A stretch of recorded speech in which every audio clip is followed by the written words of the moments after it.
Good morning, everyone. Mayong buntag from Cagayan de Oro City, South Philippines. I am moderating this keynote lecture. I am Lilian de la Peña from Capitol University and a member of UGAT. On behalf of this year's UGAT board members and council of elders, I welcome you all to this lecture by Professor João Felipe Gonçalves. We are pleased to have at this 43rd UGAT conference Professor Gonçalves, an anthropologist from Brazil, giving a lecture entitled Crossed Histories and Transversive Anthropologies, Bridges Between the Philippines and Latin America. Before I turn you over to Professor Gonçalves, allow me first to briefly introduce him to you. João Felipe Gonçalves is professor in the Department of Anthropology at the University of São Paulo. His teaching and research have focused on the Caribbean, especially Cuba. He is interested in issues related to diaspora, urban space, historical representations, nationalism, post-socialism, and revolutions. Recently, he got himself interested in the Philippines. But it's more than interest, no? Because according to Professor Gonçalves, he loves the Philippines. We also love Brazil, Gonçalves. Without much further ado, I give you Professor João Felipe Gonçalves.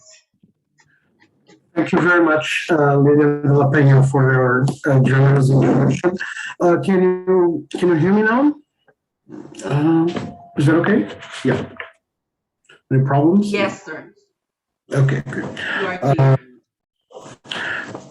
Okay, I want to start by expressing my deep gratitude to the Anthropological Association of the Philippines, UGAT, for the generous invitation to give this talk.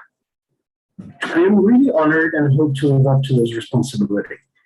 I particularly thank Lilian, Joe Tango, and Scuti Labastida for the welcome and trust in arranging this. I want to extend my thanks to the faculty members of the Department of Anthropology of the University of the Philippines, Diliman, who received me as a visiting fellow in early 2019.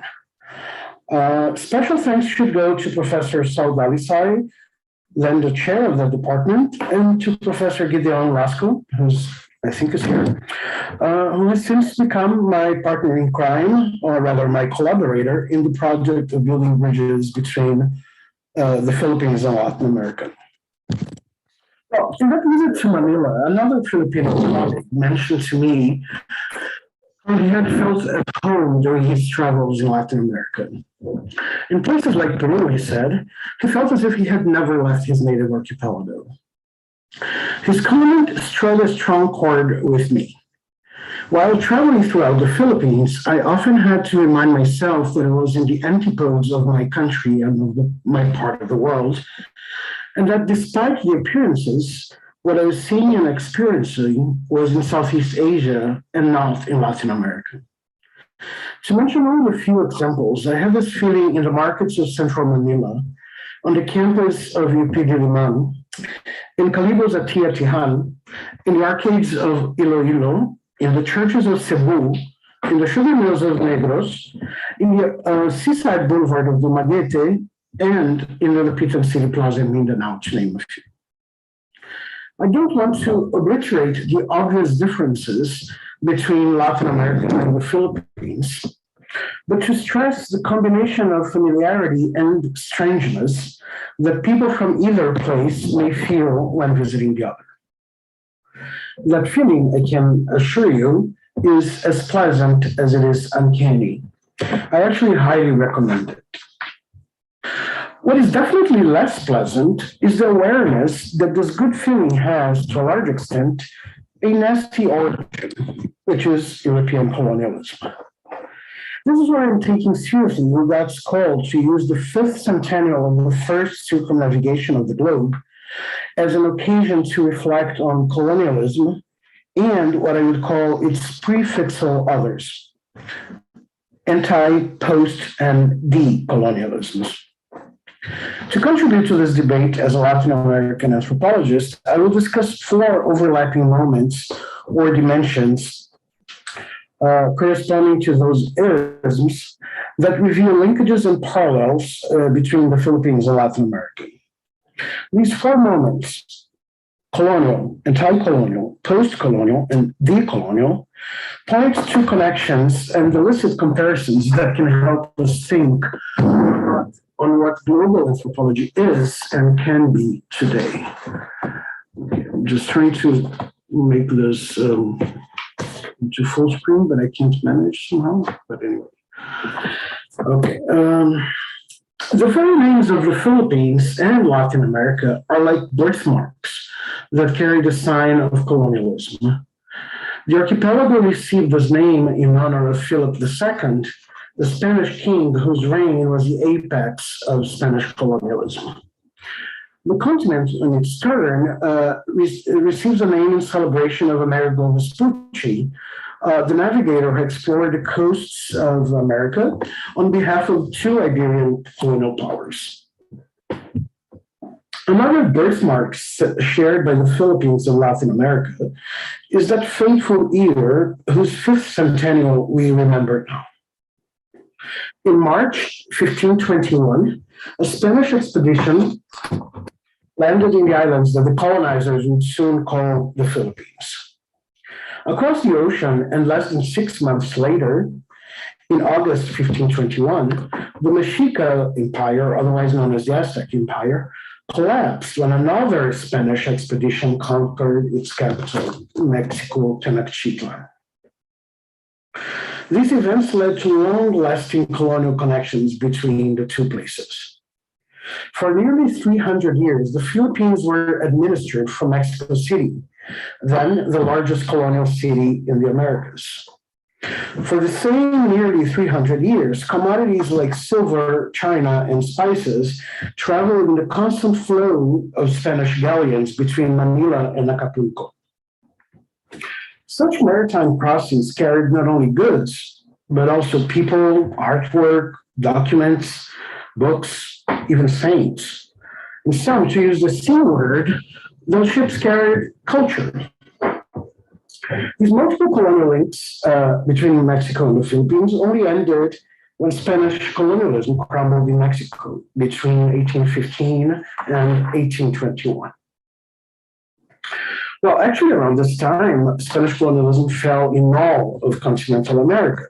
It survived in two main islands, its two main American islands, Cuba and Puerto Rico.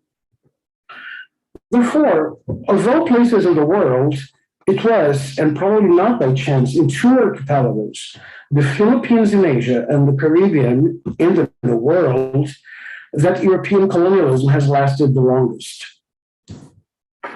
And here the colonial moment of my story enters a new phase, characterized by parallels rather than by connections.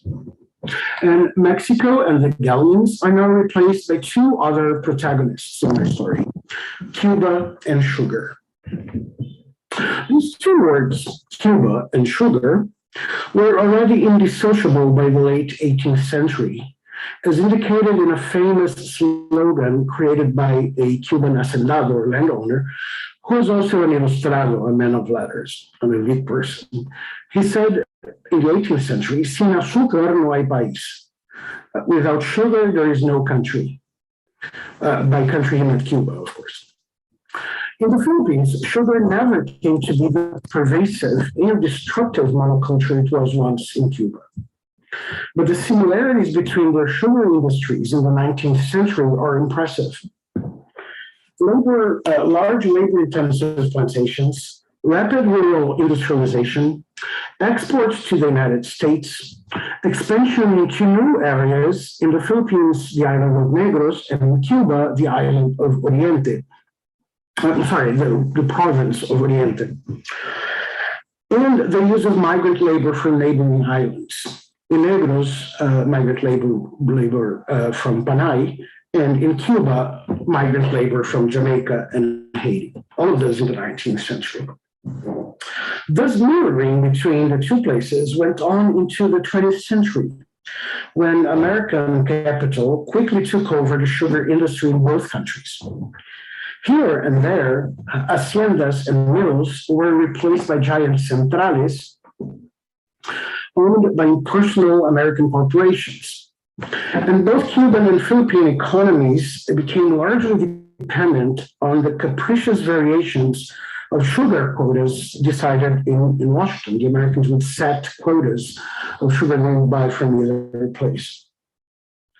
But there was one key difference of no small consequences. In the Philippines, American economic domination was supported by an actual colonial government that lasted until 1946, while the US granted Cuba independence much earlier, in 1902, and subsequently exerted political power in Cuba through indirect arrangements that only occasionally would involve military occupations. Before venturing into post-colonial parallels, though, I will consider another prefixal moment in which Cuba appears as the main Latin American counterpart to the Philippines. It's the anti-colonial moment. In both archipelagos, yes, Cuban geographers insist that Cuba is an archipelago, even though 99% of the population lives in one single island. Anyway, they call it an archipelago. But well, in both archipelagos, in the late 19th century, nationalist sentiment was growing among different social classes. And in both of them, a long series of popular revolts culminated in armed movements, both named revolutions. They broke out within 18 months of each other, in 1895 in Cuba and in 1896 in the Philippines. The United States intervention in the Cuban Revolution in 1898 led to what became globally known as the Spanish-American War. Cubans like to call it Cuban-Spanish-American War, which makes sense. But the Philippines became quickly a major stage and prize of this war as well. Once again, colonialism created new links and crossings between the Philippines and Latin America. US global interests put the Asian and the Cuban archipelagos under the same Star-Spangled Banner. But the political aftermaths of 1898 were not the same in the two places, as I said. Cubans never offered the armed resistance to the US invasion that the Filipinos did. And if the Filipinos had the Philippine-American War, no Cuban-American War ever took place. In fact, when Cuba was granted formal independence in May 1902, the Philippine-American War was coming to an end. And American colonialism was actually about to begin in the Philippines. But what is strikingly similar in both countries is the fact that after 1902, two men named Jose were turned into national heroes. Both Joses, the Cuban and the Philippine one, were talented, cosmopolitan, well-educated, well-traveled, polyglots, and polymaths. Both were harsh critics of Spanish colonialism and died young, shot by colonial troops within the space of less than 2 years. Both Joses are now celebrated as the most important writers of their countries. Their statues dot plazas and schools across their nations. Students of all levels widely read and learn about them. I am talking, of course, of Jose Marti from Cuba, who lived from 1853 to 95, and Jose Rizal from the Philippines, who lived from 1861 to 1896. Both are the most celebrated national heroes in both countries, in each country. Granted, there are many differences between the greatest Cuban and the first Filipino, as they are called. To begin with, Marti repeatedly called for independence, and he was the main leader of the Cuban Revolution of 1895. Rizal was a reformist whose figure and writings unintentionally became a symbol and an inspiration for the Philippine Revolution. And may Cubans not hear me, I hope, there is no sign that Marti ever had the faintest idea of what anthropology was. Whereas Rizal, needless to mention here, was an important pioneer of the discipline in his country, the Philippines. Not even in their afterlives have they been identical. To this day, the cult of Martí remains strictly civic and secular, and no equivalent of the Racelista movements ever emerged in Cuba. By the way, one of the most stimulating intellectual experiences I ever had was a lecture that I gave on José Martí to a group of Racelistas in Dapitan, Mindanao, in 2019. I was doing preliminary research among them, and when they heard of my work on Cuba, they asked me to give them a lecture about Martí, which I did. And we had a fascinating conversation in which I believe we learned a lot from each other. Actually, if I'm allowed to dedicate this present lecture to someone, I want to dedicate it to them, my Racelista friends, especially to their leader, my good friend, King Adolfo Rea Bonanza, who might be here, by the way. Anyway, in that conversation, the group understood well what I'm trying to say here too, that the Philippines and Latin America are not the same. They're not. But that there are connections, similarities, and differences allow for illuminating comparisons and cross studies. To use José Rizal's term, I want to arouse and encourage el demonio de las comparaciones, a phrase often mistranslated as the specter of comparisons, but which quite literally means the demon of comparisons. Well, speaking of the devil, let me go back to my story, which by now is already deep into its third moment, the post-colonial moment. But now I want to leave Cuba and move to the present and to recent pasts, to topics that I have explored with Professor Gideon Lasco in a forthcoming article, here's some publicity, that we wrote together on the Philippines and Brazil. Literally located at each other's antipodes, the Philippines and Brazil offer two of the most typical and notorious instantiations of today's global wave of right-wing populist regimes. Rodrigo Duterte and Jair Bolsonaro took office in 2016 and 2019, respectively, and their governments share several features. To name a few, authoritarian discourses and practices in the name of the people, assaults on human rights and their advocates, constant attacks on the oppositional press, widespread use of patriotic rhetoric and symbolism, a close alliance with influential minority churches, an onslaught on indigenous people, and an offensive against environmental protection. Also, as several other leaders across the globe, both presidents present themselves as hyper-masculine champions of the common folk against political elites. They praise and tacitly authorize indiscriminate extrajudicial violence against criminalized activities. They have a talent for misogynistic and homophobic blusters. And they use aggressive, colloquial, and even vulgar language that sets them apart from mainstream politicians of whom they claim to be the nemesis. What is more, both of them elicit an enthusiastic and uncompromising cult among constituents of different social, generational, racial, and linguistic backgrounds.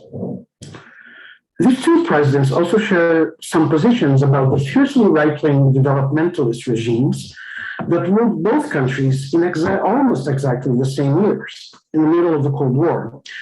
The military dictatorship in Brazil from 1964 to 1985, and the Ferdinand Marcos regime in the Philippines from 1965 to 1986.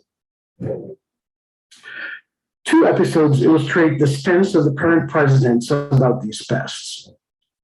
In 2016, Duterte had dictator Ferdinand Marcos, who he called the brightest Filipino president ever, reburied with military honors in Metro Manila's Heroes Cemetery. In 2019, Bolsonaro ordered Brazil's military to celebrate the anniversary of the 1964 coup d'etat that established the dictatorship.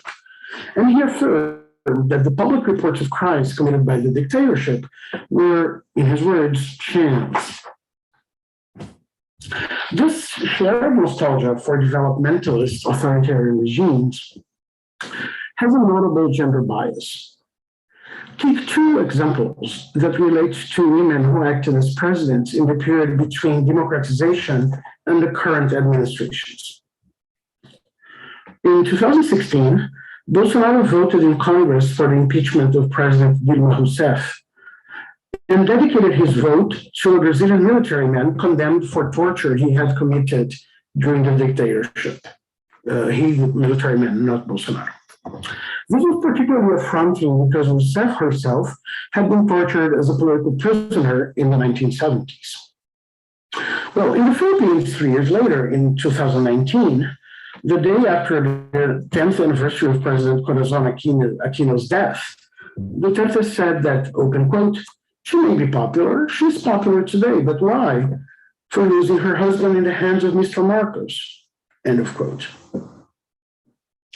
Offensive presidential masculinity in both Brazil and the Philippines seems thus to be related to anxieties about democracy as disorder and as feminization.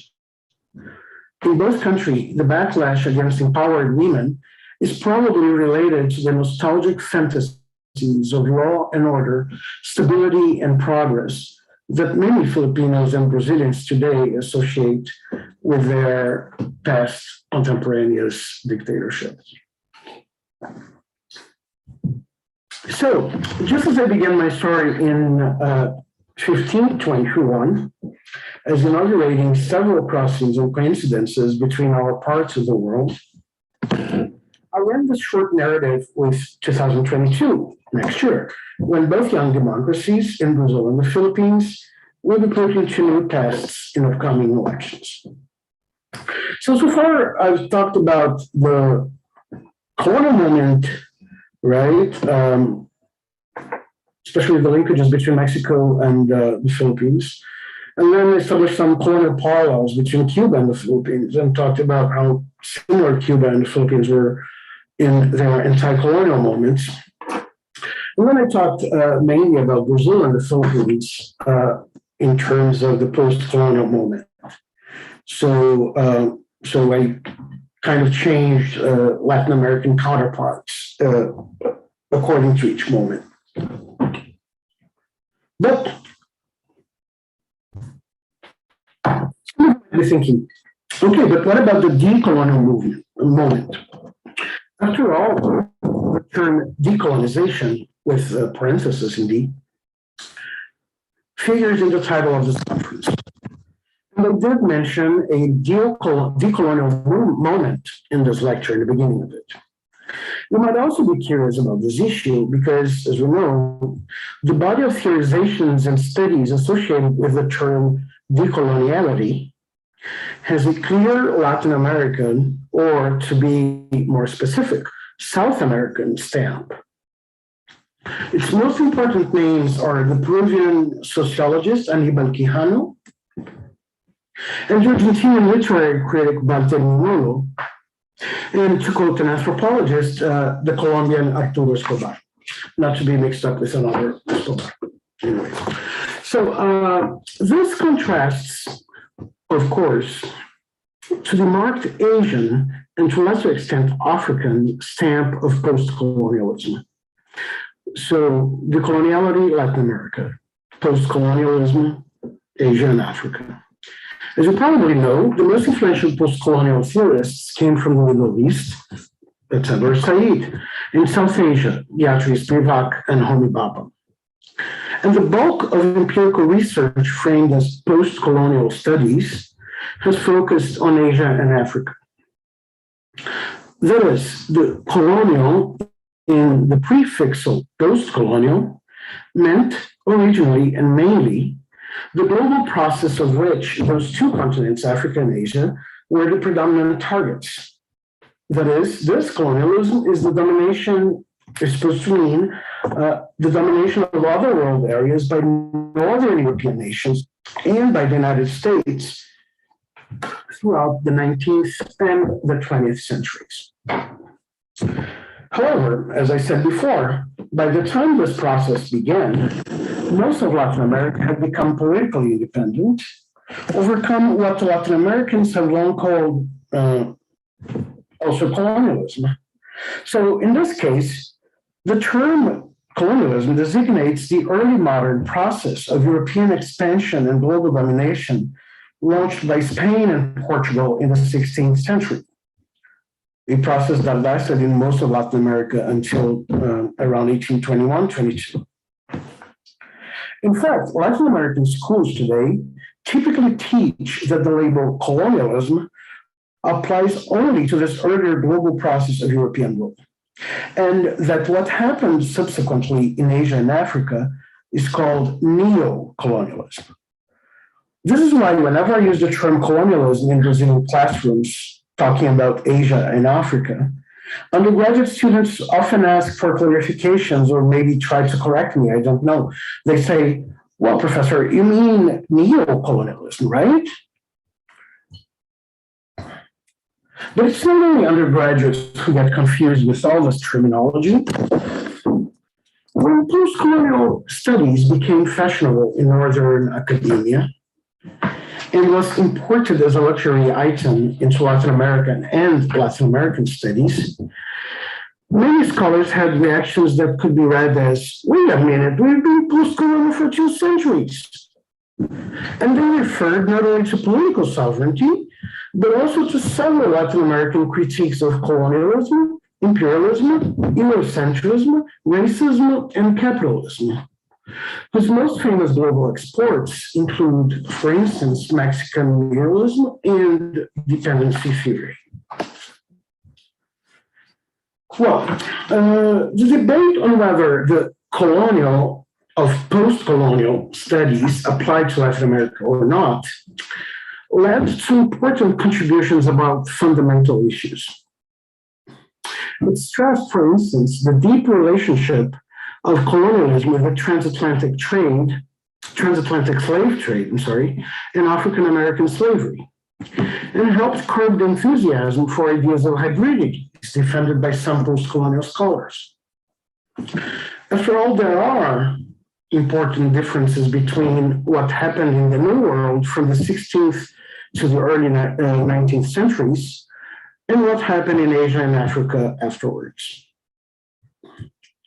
Still, this strict spatial temporal distinction is challenged by the histories of several places, mostly islands, by the way, in which colonialism began in the 16th century and lasted to the 20th century. This is the case, obviously, of the Philippines, or, say, Jamaica, Angola.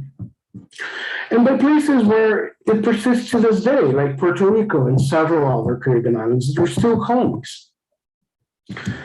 Also, the distinction between an early New World colonialism and the late Asian African colonialism should not overlook important differences within each of those two broader historical processes. Think, for instance, of the 3 Latin American countries that I discussed here as counterparts in the Philippines. With a large and diverse indigenous population and a very small European immigration, Mexico could hardly be more different from Cuba, where no one can credibly claim indigeneity when where all groups have come from abroad. And as a Cuban anthropologist once said, in Cuba, people either came using force, as the Spaniards did, or they came by force, as the Africans did. Well, in these regards, Brazil stands in a middle position between Mexico and Cuba. And sometimes in some places, Brazil looks more like Mexico, and in other cases, looks more like Cuba.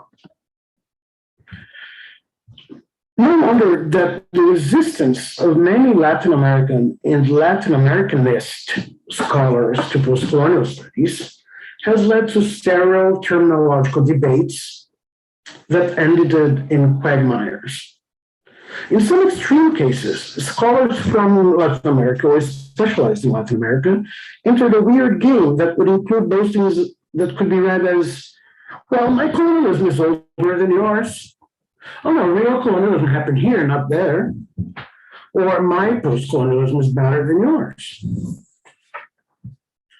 I'm not going to enter the interesting issue of how such pointless controversies may be related to the competition of scholars from different parts of the global south for material and symbolic goods offered by prestigious US and UK universities, agencies, and universities.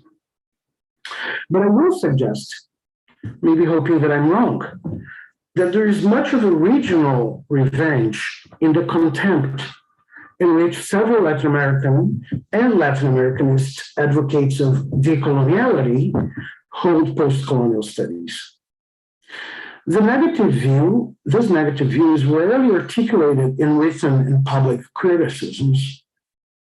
It most often appears in the form of an eloquent silence about post-colonial theory and post-colonial studies, as if they have never existed, as if they had never existed, or as if they deserve nothing but disdain.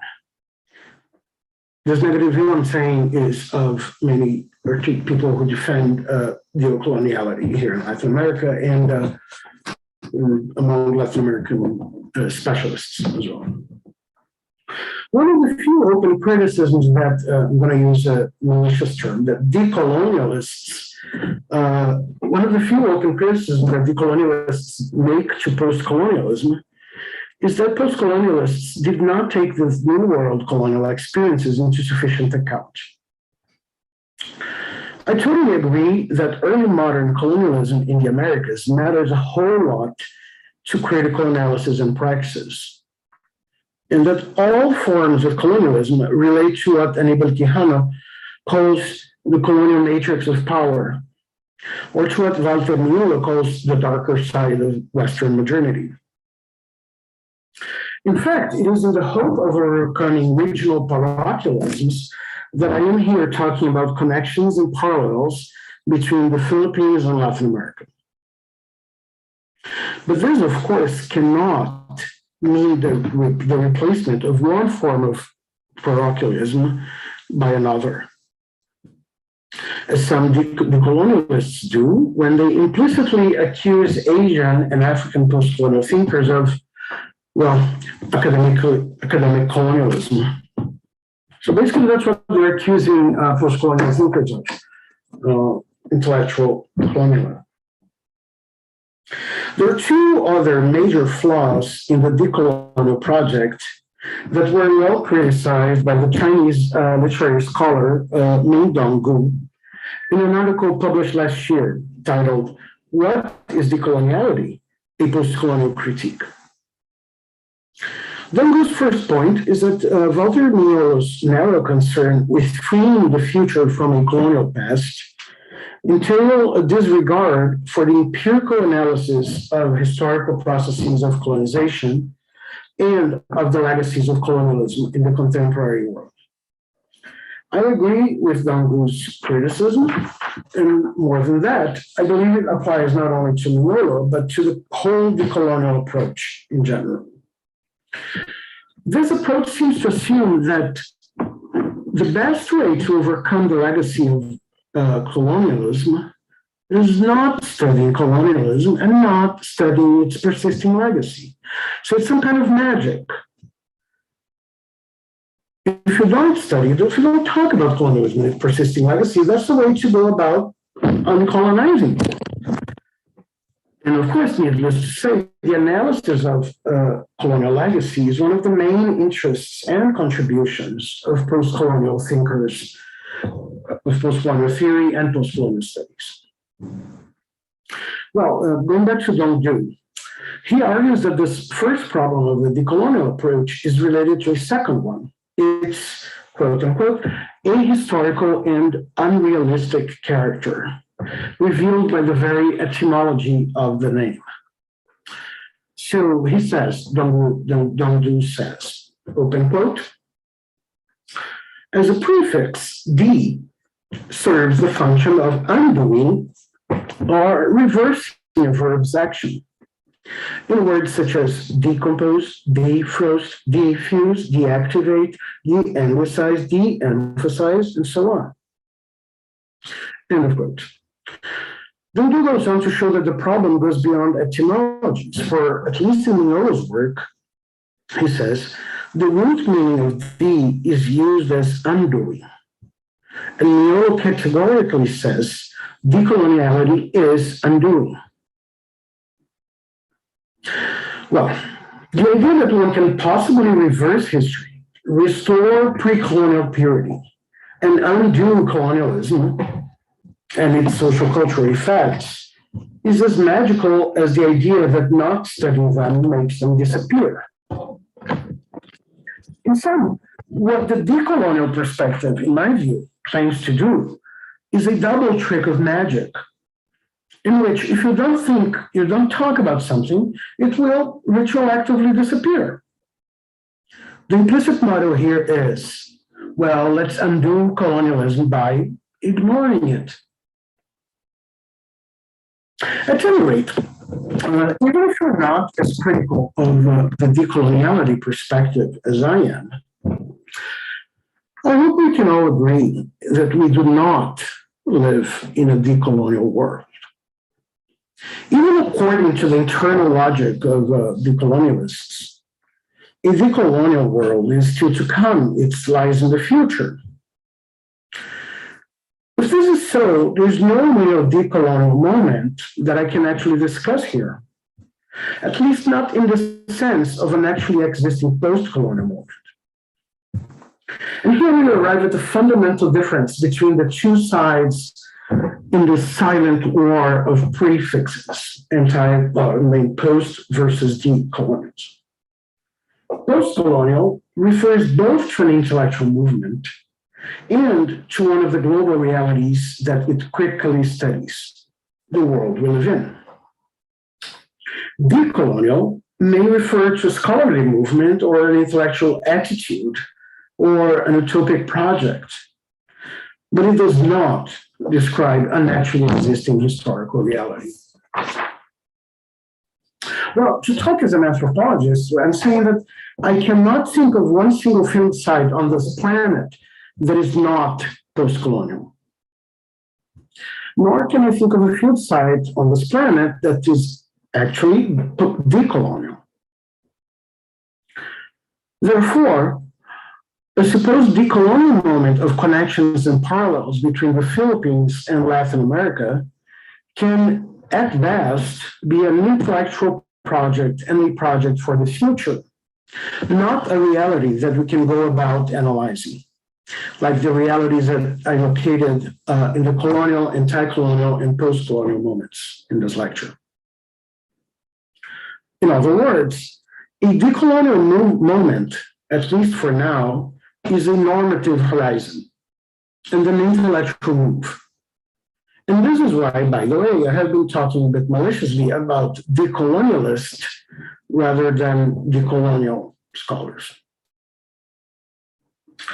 Well, being critical or skeptical about decoloniality as a general theory or as a field of studies, as I am, should not prevent one from embracing the project of overcoming inequalities in forms of power and knowledge rooted in and inherited from colonialism. But overcoming and combating these forms of power and knowledge, of course, is different from the absurd idea of undoing colonialism or just ignoring it. And unlike what the colonialist thinkers seem to propose, this emancipatory transformation can only be done through the serious empirical analysis of colonialism and its effects in the present. I think we should struggle not for a decolonial, but for a non-colonial anthropology. And it is with such cosmopolitan hope and such a normative horizon that I introduced the last topic of my lecture, which has to do with something that I just mentioned, and that's field sites.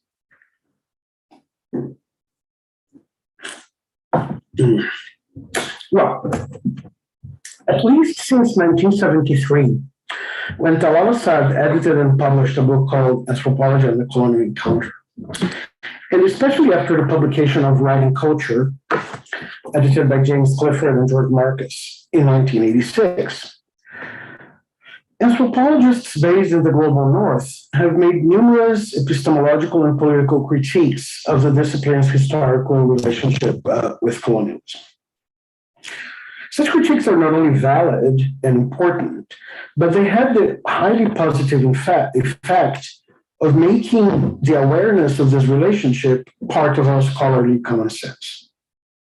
Very few people today doubt that anthropology has some connection with colonialism. These reflexive critiques, by the way, helped pave the way for the subsequent fruitful encounter between anthropology and postcolonial theory. But as soon as anthropology emerged in its regional North Atlantic centers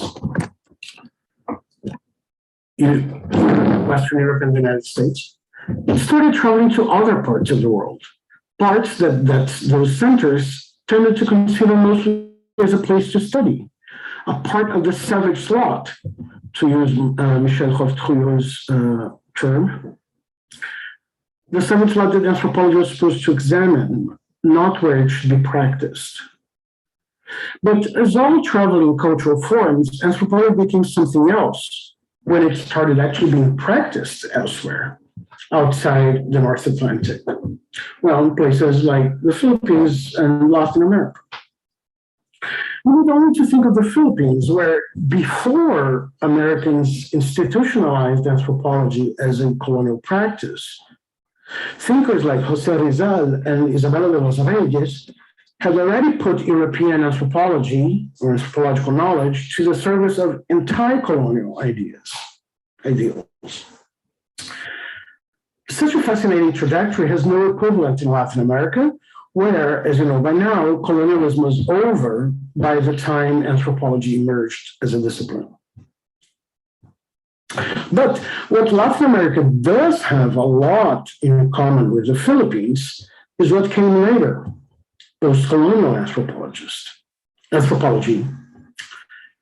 Like in Southeast Asia, all major Latin American countries in the 20th century developed national anthropologies, defined by Mexican anthropology Claudio Lomnitz as, open quote, anthropological traditions that have been fostered by educational and cultural institutions for the development of studies of their own nation, end of quote. That is, anthropologists that study the nations in which they are practiced, not places overseas, as central anthropology has been done since it emerged. I have to say the remarkable exception in Latin America, the only major Latin American country that did not develop a strong anthropological tradition is Cuba, where the socialist government has aborted the growth of anthropology, which was considered and is considered a dangerous subversive bourgeois practice. But anyway, going back to places that do have national anthropologies, like the Philippines, other Southeast Asian countries, and many Latin American countries. Conducting research in and writing about national locations have had immense positive consequences for anthropologists working in post-colonies. And so João Felipe, I hope I'm pronouncing his name correctly, and Emma Porio, and I hope I'm pronouncing her name correctly, wrote in a recent piece on Philippine anthropological practice, open quote, anthropology treads the checkered grounds on the country's political history and its contemporaneous politics. Philippine anthropologists, subjective practitioners, view the subject of their study not only as a fellow human other to be understood, but also as a person with whom they share a country and must take responsibility for as compatriots. End of quote. This could be said exactly of most Latin American anthropologists. And actually, in this text that I just quoted by Carolyn and Porio, actually, they do mention similarities with Latin American anthropologists. In both cases, Latin America and the Philippines, anthropologists have long played important social and political roles, using their expertise, one, as allies of the subaltern groups they studied, and two, as critics of the practices led by the state and the market. And as Gideon Lasker and I show in our joint article, there are particularly strong parallels between the Philippine and the Brazilian cases, precisely because of the temporal coincidence of the dictatorships and the democratization. In both countries, anthropologists were engaged in resistance to recent dictatorships and played a major public role in the democratization since the 1980s, a role that has only grown larger and stronger since then. Just to bring up one example, anthropologists participated in the writing of both the Philippine Constitution of 1987 and the Brazilian Constitution of 1988, especially regarding the rights of indigenous peoples and other minorities. There's always like some 1 year gap between our countries, so it's very interesting. 1964, 65, 85, 86, 87, 88, anyway. Okay. However, there is a negative side to all this national commitment. The national character of anthropology in post-colonial places, like the Philippines and Latin America, is part of what the Japanese anthropologist Takami Kuwayama has actually called the world system of anthropology, in which anthropologists produced outside the hegemonic centers of the North Atlantic occupy clearly subordinate, peripheral, or non-hegemonic positions. This unequal and hierarchical geopolitics of knowledge, and geopolitics of knowledge is a phrase coined by Walter Mignolo, has been denounced and criticized by several analyses of non-hegemonic anthropologies, which, by the way, have been receiving several different names. To mention some, indigenous anthropology and national anthropologies in the 1980s, anthropologies in the South and peripheral anthropology in the 1990s, and other people's anthropologies and world anthropologies like world music in the 2000s. Less acknowledged and rarely criticized, though, is the fact that the global hierarchy of anthropologies is to a large extent based on an imbalanced international division of anthropological labor. Since the 1960s, dependency theorists, economists and political scientists mainly, have shown that the peripheries of the world system, the so-called global south, the third world, you got it, depend on the centers of the world system, partly because of unequal and hierarchical international divisions of labor historically rooted in colonialism. Like some countries produce rubber or sugar, others produce computers and hydroelectric power and vaccines. And similarly, academic dependency, and this is a term I borrow from Fernando Abaya and Hanan Sabea, an Argentinian and Egyptian anthropologist. So this academic dependency, as they call it, is based on a similar post-colonial global division of labor. In the case of the anthropological or the division of anthropological labor, here is the division. Okay, practitioners from the discipline's hegemonic centers travel around the world to study alterity and do theory, and they route. And whereas most anthropologists elsewhere, like Latin America and the Philippines, are tasked with doing ethnography at home and writing about locations in their own countries. Needless to say, this is the case for most of Southeast Asian and Latin American anthropological production. Well, can you hear me?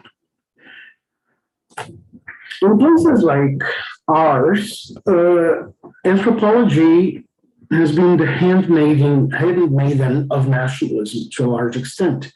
And there's an expression used by Frank Fensel to refer to anthropology in Brunei. Now, some of you might be thinking, but what's the problem with that each of us should study his or her own country? Well, I want to emphasize two major problems that are the necessary reverse and negative side of the political engagement of national anthropologies. The first is that, as Partha Chatterjee argued for India in a book called The Nation and Its Fragments, and as many empirical studies of other places have corroborated, nationalism mostly reproduces colonial forms of power and knowledge.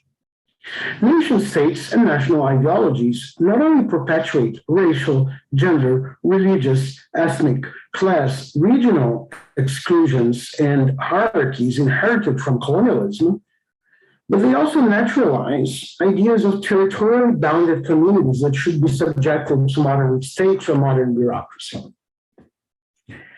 Postcolonial nationalism is fundamentally postcolonial in both senses. It comes after colonialism, and also, most importantly, it reproduces colonial social cultural forms, ideas, and practices. So this is one problem with the national mission of our anthropologies. The other major problem is that it reproduces another important global legacy of colonialism. Well, precisely the hierarchical role system of anthropology, or academic dependency, in which they, in the centers, do the theoretical thinking, whereas we, in the peripheries, import theories and do empirical research only locally. This, of course, really diminishes us as intellectuals. But it also reinforces global inequalities and power relations. By reproducing the eminent colonial idea that the North and the West are universal, and that the South and the East are particular, it helps maintain all these regions' hierarchical positions in the world system. What I'm saying is that as long as we're only dealing with national anthropologies, we're always interpolating ourselves as peripheral, as inferior, as not real anthropologists, as particular anthropologists. So my argument is, to be blunt, for anthropology in the peripheries to be decolonized, they need to be denationalized. Sure, I mean decolonized, not in the sense of undoing colonialism, which is absurd, but in the more realistic sense I defended before, of opposing post-colonial inequalities and power relations, and becoming a non-colonial, or at least a less colonial anthropology. As long as we restrict ourselves to doing research at home, we will accept and reproduce the role that colonialism has given us all. As historian Prasenjit Dwara, by the way, an Indian who studies China, once argued for his own discipline, anthropological practice and production outside the hegemonic centers of the North and the West urgently needs to be rescued from the nation. That's the title of Dwara's book, Rescuing History from the Nation. So what I'm saying here, let's rescue anthropology from the nation. It was in the hope of contributing to this rescue and getting other people to join it that I have explored in this talk some linkages and parallels between the Philippines and Latin America. And I'm coming to the close, don't worry. My point is that in order to overcome the worst legacies of colonialism, we should explore linkages and parallels like those I discussed, which by the way are also legacies of colonialism, in order to build more and better bridges between different Souths, and I'm talking about Souths in the plural, and then East also in the plural. The metaphor of bridges comes not only from my own predilection for studying islands, and from my love for archipelagos, like Cuba and the Philippines, but also from a powerful image that Thomas Gerholm and Ulf Hammers used to describe global anthropology back in 1982, I mean, 40 years ago. They wrote, open quote, "It seems that the map of the discipline shows prosperous mainland of British, American, and French anthropologists, And outside this mainland, there's an archipelago of large and small islands, some of them connected to the mainland by sturdy bridges or frequent ferry traffic, others rather isolated. On the mainland, that is Britain, UK, and France, people go on with their professional lives more or less unaware of what happens on the islands. The reverse is not often the case. End of quote. So this is Thomas Gerlhorn and Ulf Henner's writing in 1982. And astonishingly, this is still valid nearly 40 years after it was written. Well, maybe except the idea that French anthropology was in it, but that changed. But anyway. What matters is that there is a mainland of anthropology, and we are all islands, and not the good sense. Not in the sense of the Caribbean islands, the Philippine islands, but islands that try to connect only with the mainland. That's the problem with the world system of anthropology. And look, when Henners and Gerlhorn wrote this, they were actually concerned that the islands are not enough connected with the center. They are not even talking about the islands. But this is exactly what I'm trying to do here. To encourage the construction of bridges between outlying islands of anthropology. Because this isolation, this nationalism of, or rather strong nationalism of most peripheral anthropologies, is one of the major obstacles, I think, for a more cosmopolitan, inclusive, egalitarian, biologic anthropology. So how should we do this, build those bridges? So to do like an actual performative playing, I think a fantastic way are practices like this, that UGAT invited a Latin American colleague to give a talk in its conference. And we're taking advantage of a global disaster that's the pandemic, and of a global blessing that's the internet, so that we can actually talk without having to fly for hours. Another way of building these bridges is collaborative research among anthropologists, not only from different countries, not like Malaysia, Indonesia, Brazil, and Bolivia, but from areas like Saudi Arabia and Vietnam. So to conclude, I finally get to the second half of my lecture, of the title of my lecture, I'm sorry. All I said here was to defend the urgent importance that anthropologists in the Souths and in the East embrace the world and conduct serious research overseas. This, for instance, to mention a wonderful Philippine pioneer, is what Cynthia Mary Sayas did in her splendid and pioneering work about Japan. This is what I call transversive anthropologies, that's in the title. Anthropologies made in and from the peripheries about locations outside their national spaces. I propose the term transversive to refer to this kind of anthropology for three reasons. First, Felix Gaffari's idea of transversality as a technique for combating hierarchy. Second, transversive stresses that this kind of scholarship cuts across the predominant mainland island patterns of academic communication.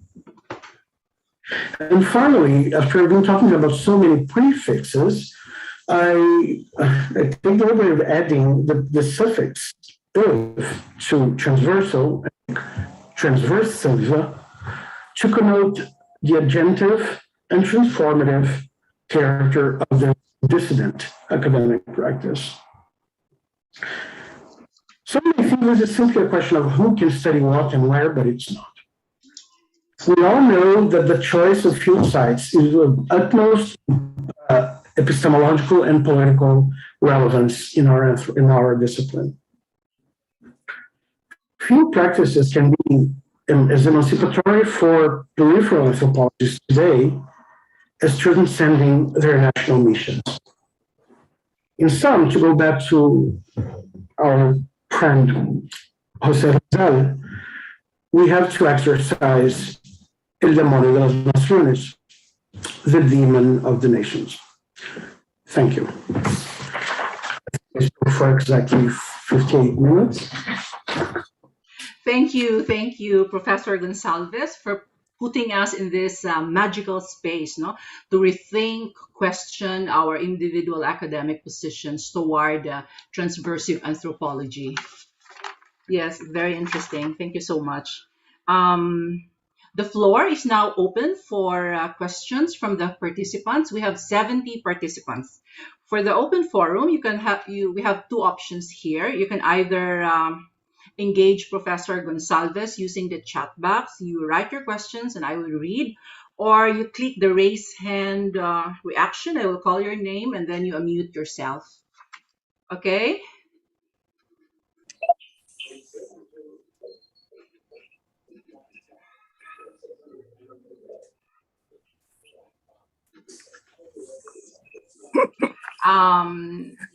Sir Pons. Sir Pons is the UGAT founding member, UGAT president, UGAT founding chair. Sir Pons, good morning. Yeah, I'm waiting for the first question, but to make use of the time, maybe I can ask the first question. Yeah, please.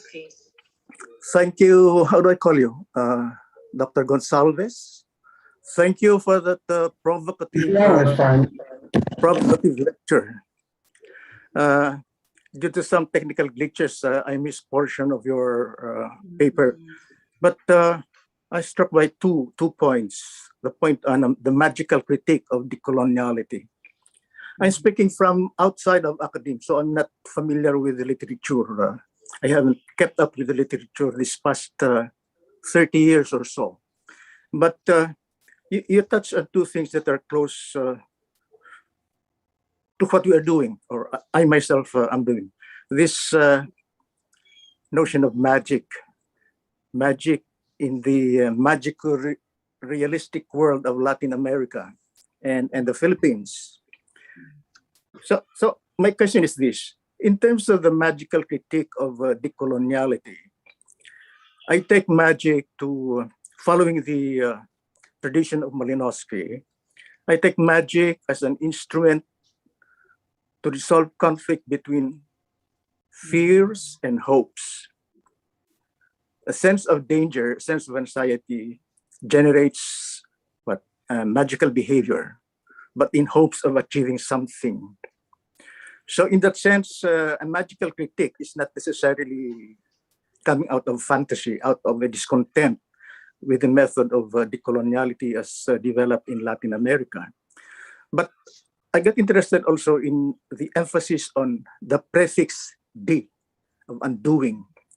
Suppose we move on to the suffix of "-ize", the more active verb.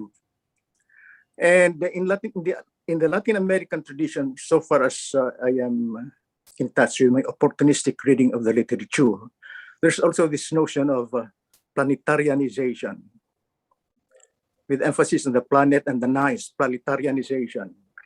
And if we can move from all of this bridge building, et cetera, to the planetarianization of anthropology, in full awareness of local, regional, or lower level social integration of accountabilities, responsibilities, and obligations.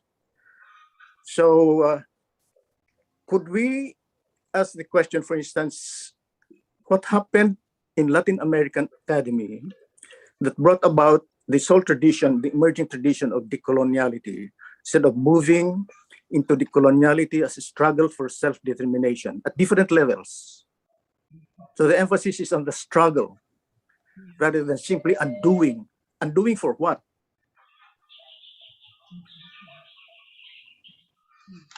If you could elaborate further in the Latin American tradition. Okay, just specify a bit more the last part. You're talking about the emphasis on the struggle. Yeah, instead of the undoing, to emphasize on the suffix of "ice," and the ice in this case would be planetarian ice. To take the planet as the overall context is a kind of context of struggle, but in full awareness of the local expressions of these at different levels of sociocultural integration, whether region, nation ethnicities, nation states, because these are extremely diverse also in their formations.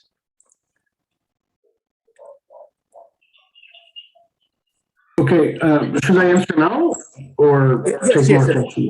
that's Okay, about Yes, please. that's fantastic. I think you made more interesting comments than actually my lecture, and more than questions. But regarding magic, I think it's a very good point that you raised. There's some echo here. Is that okay? Can you hear me? Yes, Professor Okay. Gonçalves, we can hear you. Yeah, there's Malinowski's point of these fears and hope. That's an interesting. So if I was doing like an analysis of the colonial thinking, maybe I would be more sympathetic to it. But I think my major concern is with how they kind of invite us not to study what postcolonial studies has been studying, right? Which is the impact of colonialism. So magic was more of a boutade or turn of phrase to provoke them more than anything. Even though I could take this metaphor further, and that's a good point. And regarding the eyes suffix, well, that is amazing. So that's probably one of the problems that I have with the decolonization, as I said, right? So this idea that there's like a negative reverse thing to be done. And I think many utopias are actually placed in the past. But here, it has this tone of, if you don't talk about it, it will disappear, right? And also this eyes that you mentioned is really interesting because the first sentence that came to my mind was conscientizar, or to turn into consciousness, right?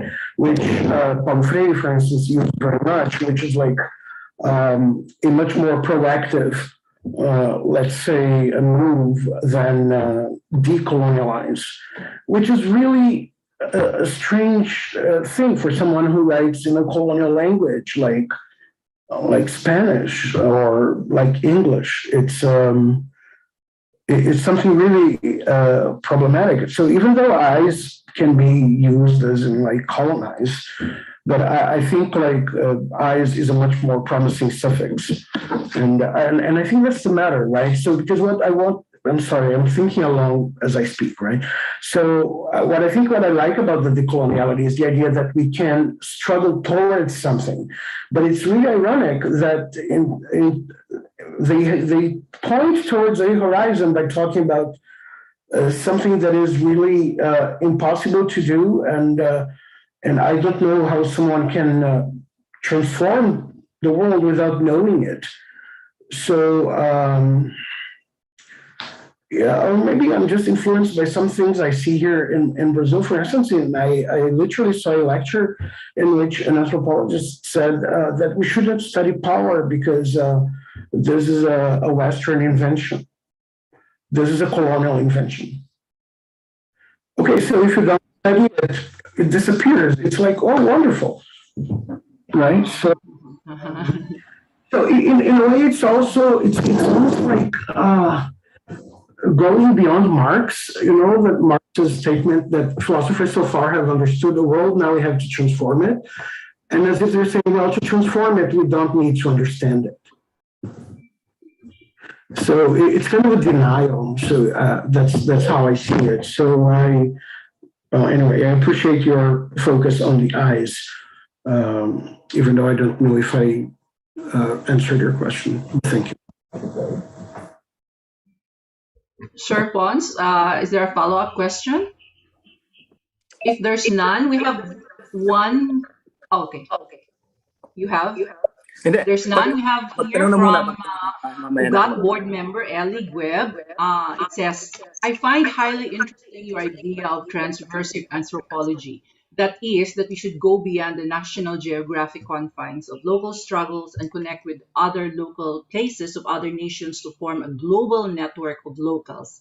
May you please elaborate on this idea, the globalization by the local, which you call denationalization, or the value of bridging bridges among outliers to counter the hegemonic globalization of capital in the West. Well, Alice, thank you, and very, very good to see you, and very glad to see you, and to read you. So I'm just rereading this. Oh,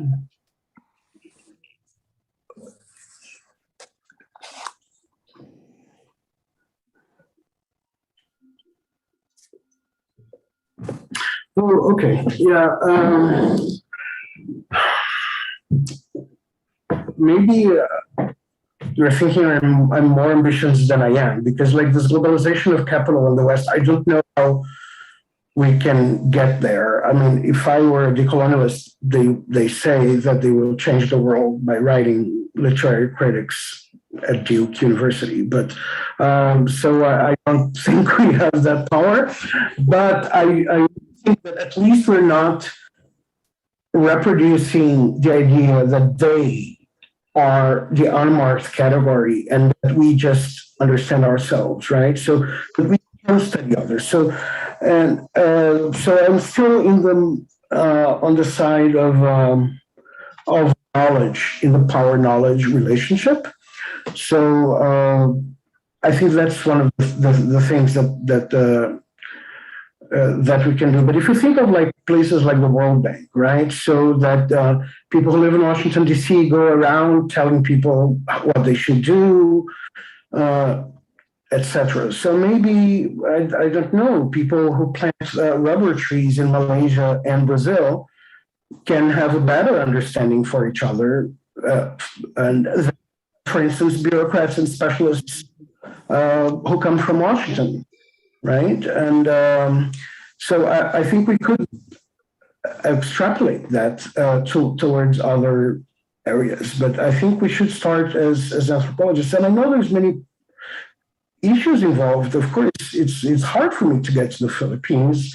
You know, if I were based in the US, it would be easier, but at the same time, I don't think it would be as interesting for me to go to the Philippines if I was still based in the US. So I think it's not that I am arguing, even though I use that a bit forcefully, right? Denationalization, that we should abandon our political concerns, but that we also can be cosmopolitan citizens, right? So why should I worry only about Brazilian citizens as opposed to like Filipino citizens? So look, and look how things are crazy. Actually, I was watching the news earlier today, which is yesterday for you, I guess, but anyway. And so there's two news about prizes. So one was about Maria Tessa, right? Is that her name? Going to Norway to receive the Nobel Prize. And the other is that the Time magazine readers poll elected Jair Bolsonaro as Person of the Year. So it's really ironic that we're talking about prizes for a Philippine person, which is like the exact opposite of the Brazilian person who's also getting the prize. So anyway, but I like the idea of globalization by the local. I haven't thought of that. But the thing is that I think that the issue is transform everyone into local. It's not only provincialize Europe, but in a way turn us into as cosmopolitan as they think they are, right? So yeah. Yes. Thank But you for that. okay, like anthropology lies in a very critical position of in this transversive model. But first, we also have to decolonize the academe. There are so many issues also and I think Professor Gideon Lasco, who is with us, can say something, comment on this point. Or Professor Fernando Zialcita, they're very much into this topic also. I'm sorry, I stepped out for a while. What is the question? Okay, our Professor Mary, our Professor Mary Racelis. What was the question? I'm sorry. Calling on me? Yes. Would you, So, I'm sorry. I can say Professor Lilian. João, Yeah. I'm very glad to hear your discussion because exactly I've been pondering the issue of Philippinization of anthropology, which has been an issue. And well, so the question I had, which you can read on the chat, is in moving toward a more transversive, the anthropology you're talking about, study outside your own, at the same, which I agree with you, but at the same time, I have been so encouraged by having now students in my PhD and MA classes who come from disempowered groups that normally anthropologists have been studying with a social justice oriented and so on. But now, you're getting anthropology students who will become full-fledged anthropologists, and some already are, who come from, who are IPs, who are in urban poor, etc. So they are representing themselves now, in contrast to those of us who come from cities and universities, from other Filipino majority groups. So how would you place that? I guess to follow your logic, yes, they should study maybe their own communities for now, because that's a new development. But it seems that they should also be studying the majority Filipino context as well as other societies beyond the Philippines. So your comment is, I'd like your comment on that. Well, that's a fantastic comment, and it's great to hear that you have that transformation in the Philippines too. It's something very strong happening in Brazil right now with the expansion of affirmative actions, and we have like special slots for indigenous people. So it's a challenge, and it's a fascinating process that we are experiencing here as well. So it's really amazing and touching to have that experience. Okay, so what can I say? Yeah, I understand that the importance that people who have been talk about their own communities as well, but I also think this should not be in contradiction with studying other places as well, right? So, of course, it's a matter of financial problems, issues, and people's decisions, etc. But I'll give an example. I have some students, but I don't know if these specific are. I have a Black male student, a PhD student, who studies Cuba, right? And it's really interesting because I taught a graduate course about racial relations in Cuba. And he was fascinated precisely because of the similarities and differences with the Brazilian case. And he also, because he was like a socialist activist, and he was like, shit, I'm sorry, I have to go to this place and study it. So we found a way of getting it, and so one of the most moving things as a teacher is to see this kind of experience in which he is complexifying the understanding of the group he belongs to, but he's not only talking about it, right? So, and so that he can actually establish through anthropology, in a way, this relationship between oppressed and marginalized people in Cuba and in Brazil. So I don't think it's a contradiction, and I think there should be space for everyone, right? And I have another student who's starting her PhD right now, and she's also African Brazilian, Afro-Brazilian, and she's going to study Afro-diasporic tourism in Senegal, in Dakar, like how Black people from the Americas and other places in Africa go to Dakar to see historical places related to slave trade. Basically, there's this supposed maison des esclaves, slaves were land to Africa, I mean, to the Americas, right? So in a way, it helps destabilize like which group does she belong to, right? Because she is Afro-Brazilian, but at the same time, she's part of like an African American diaspora or of the Black Atlantic. And I really think that these people who go abroad will come with new understanding of what Brazilian experience is, right? So, and this is really important. I'll just give one example, right? And my students are here, they know of my issue with this, that Brazil for a long time now, unfortunately, it's falling down, but for a long time we had a very good public research funding, right? And so the federal government and governments would give money for go to the centers of theory. So they would go to they would study, I don't know, like slum in the periphery of São Paulo. So they would go to Paris to learn from the big minds how to understand, the slums in the periphery of São Paulo. It's like, but why can't this money be used for her to go to study slums in Manila, for instance? I'm sure she's going to learn more, right? So we have to find gymnastics to justify these research agencies that, there's lots of Filipino specialists in the Philippines, so this person should go to the Philippines, right?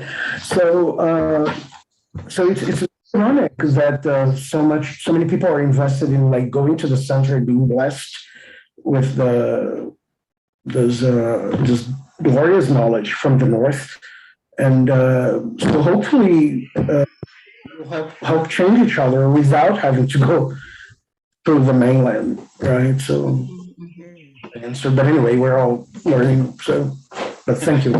Mm-hmm. Thank you, Professor Gonçalves. Professor Zialcita? Yeah, actually, I was out when you mentioned my name. I just got my name. Now, it's really important, Dr. Gonçalves. I agree with you that we should actually be communicating with each other, south to south. Actually, I learned a lot from reading Indonesian texts as to how they formulate their identity vis-a-vis India. Because until the 60s, 70s, I noticed there was a tendency in Western texts to describe Java, the art of Central Java as merely India, further India. So then I realized, studying actually the texts made by Indonesian anthropologists themselves, I understood how Java is different from India, despite Indianization. Now, on the other hand, when it comes to broad-scale theorizing, I actually learned also from Brazil. I learned from the Brazilian sociologist, Renato Ortiz, the importance of distinguishing between mundialization and globalization, a distinction that is impossible to make in English. So mundialization is simply cultures connecting with each other. There's no hierarchy, whereas globalization implies a hierarchy because globalization for him really begins with the expansion of capitalism in 1850. Capitalism together with industrialization. So there's a hierarchy involved in globalization, which is not available in mundialization, which shows precisely the importance of learning each other's languages, because there are many distinctions that are not possible to make in English. Yeah, very good comments. I'm just sorry that I can't actually figure out who actually was talking, because it's just the way I'm just seeing me and Lilian, which is great. But can you, who was talking? I just want to. Dr. Zialcita, Fernando Zialcita, sorry. Oh, okay. Okay. I guess the camera is not on. But that's fantastic. I just want to say that I agree with you, and I'm very glad to. Okay, that I totally agree with the importance of also reading theory in these places, right? And I'm very glad to learn that you read Renato Ortiz. And then comes another issue, which is how to use the politics of language, how to do transversive is right in a way that we talk to each other. And unfortunately, there's a limit of languages we can learn, right? And I'm still sympathetic to the idea of using colonial languages against their coloniality, right? Not to decolonialize English, which is impossible, but to use English in an anti-colonial way, right? So I'm not saying that everybody should write and say it in English, but I'm just saying it is a difficulty that we have ahead of us to like what language to use, right? So here in Brazil, for instance, there's a resistance to learning any other languages, which is, so I think we gotta get rid of this kind of nationalism to like here, for instance, like I have a Colombian student who's actually in this room, and I was trying to convince my colleagues that he could write and defend a dissertation in Spanish for the simple reason that he writes faster in Spanish, he speaks perfect Portuguese, and we're like, no, we're going to lose our purity if we, and it's Spanish, it's not like Norwegian or Swedish, right? So there's a danger there. But anyway, yeah, I don't know if I answered your question or if there was a specific question, but thank you. There's a question here in the chat box from Victor Castillo. Victor, is it okay to open your video? I'll read your question. Congratulations, João. During the first part of your lecture, you used the term counterpart to compare and link the Philippines and countries of Latin America. Remembering that the Cuban Fernando Ortiz was maybe the first to use the term counterpart for an anthropological analysis, do you think this is a good concept to produce a transversive anthropology and bring diverse, quote-unquote, Souths closer? There's Victor. Victor is close to me. He lives in the next state here in Brazil. And he's actually a transversive person. He writes not only a transversive anthropologist, a Brazilian who studies in the Dominican Republic, but also a Dominican Brazilian person, a Brazilian of Dominican descent. So unbelievable, Victor, but I have not thought of Fernando Ortiz when I use the word counterpart, even though I do mention Fernando Ortiz, not to be mixed with Renato Ortiz, by the way, in another section. But just to correct you a little bit, it's Fernando Ortiz uses the word counterpoint, and it does have an artistic musical component to it. It's a major Cuban anthropologist who does this wonderful analysis of tobacco and sugar in counterpoint to each other. As there's a book from the 1940s, and he got nobody less than Bronislaw Malinowski to write the preface. And but anyway, but it does make sense that it's not by chance that counterpart and counterpoint are so similar and that they can be mixed up. So yes, in a way, I was doing some kind of counterpoint between the Philippines and Latin America, except that like Fernando Ortiz's point about the counterpoint is that tobacco and sugar are different in everything. There's not a single possibility of them being similar. It's like tobacco, it comes, is exported from Cuba abroad, sugar is brought from originally from Asia, but it's Europeans who bring it to Cuba, and everything bad is related to sugar for him, and everything good is related to tobacco, right? So in his case, there is like a good and a bad in the sides, and they're very different. But here, what I'm trying to point to is the similarities, because the Philippines is on the other side of the world. What we do is that it's similar. So, but thank you for noticing that. Okay, thank you, Professor Gonçalves. It's 10 o'clock. We hope to continue. We really wish to continue talking with you, but there's this other session at 10 o'clock. So before we end this session, we are presenting a certificate of appreciation to Professor Gonçalves with the following citation. Ugnayang Pang-agham Tao Incorporated, Anthropological Association of the Philippines, Department of Sociology and Anthropology, Anthropological Sociological Initiatives of the Ateneo, Institute of Philippine Culture present the Certificate of Appreciation to João Felipe Gonçalves for delivering a keynote speech titled Cross Histories and Transversive Anthropologies, Bridges Between the Philippines and Latin America, during the 43rd Annual Conference of the Ugnayang Pang-agham Tao Incorporated, Anthropologies of Decolonization and Beyond, an international conference held on December 7 to 10, 2021 online via Zoom, signed by Skilty C. La Bastilla, UGAT President, Enrique Nino P. Leveste, Director, Institute of Philippine Culture, Ateneo de Manila University, and Jose Joel P. Canuday, Chair, Department of Sociology of Ateneo de Manila University.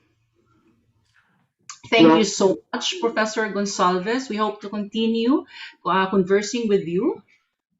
Thank you so much. I just hope that very soon I can actually go to the Philippines and meet you all personally, for personal and transversive anthropological reasons, and who knows, like, that we can teach courses in each other universities and do things like this. Now that we discovered that we can actually talk online, I think it's a good side of this terrible situation we're all in, and I have no words to say how much I appreciate this conversation. It was really an amazing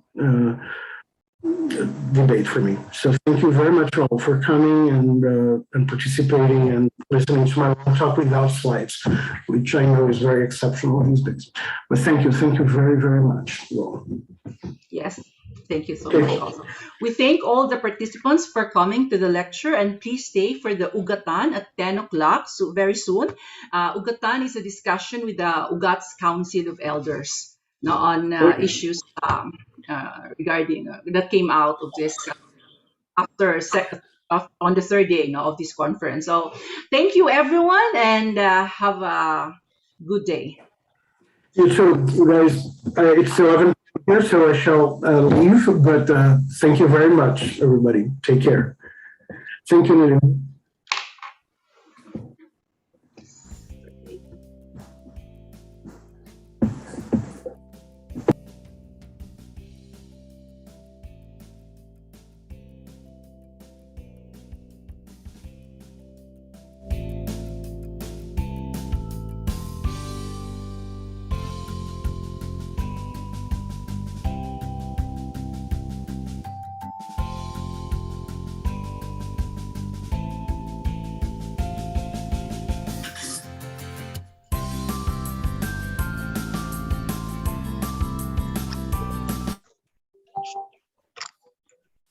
Hello, good morning to everyone. We will begin in 2 minutes.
Hello, good morning, everyone.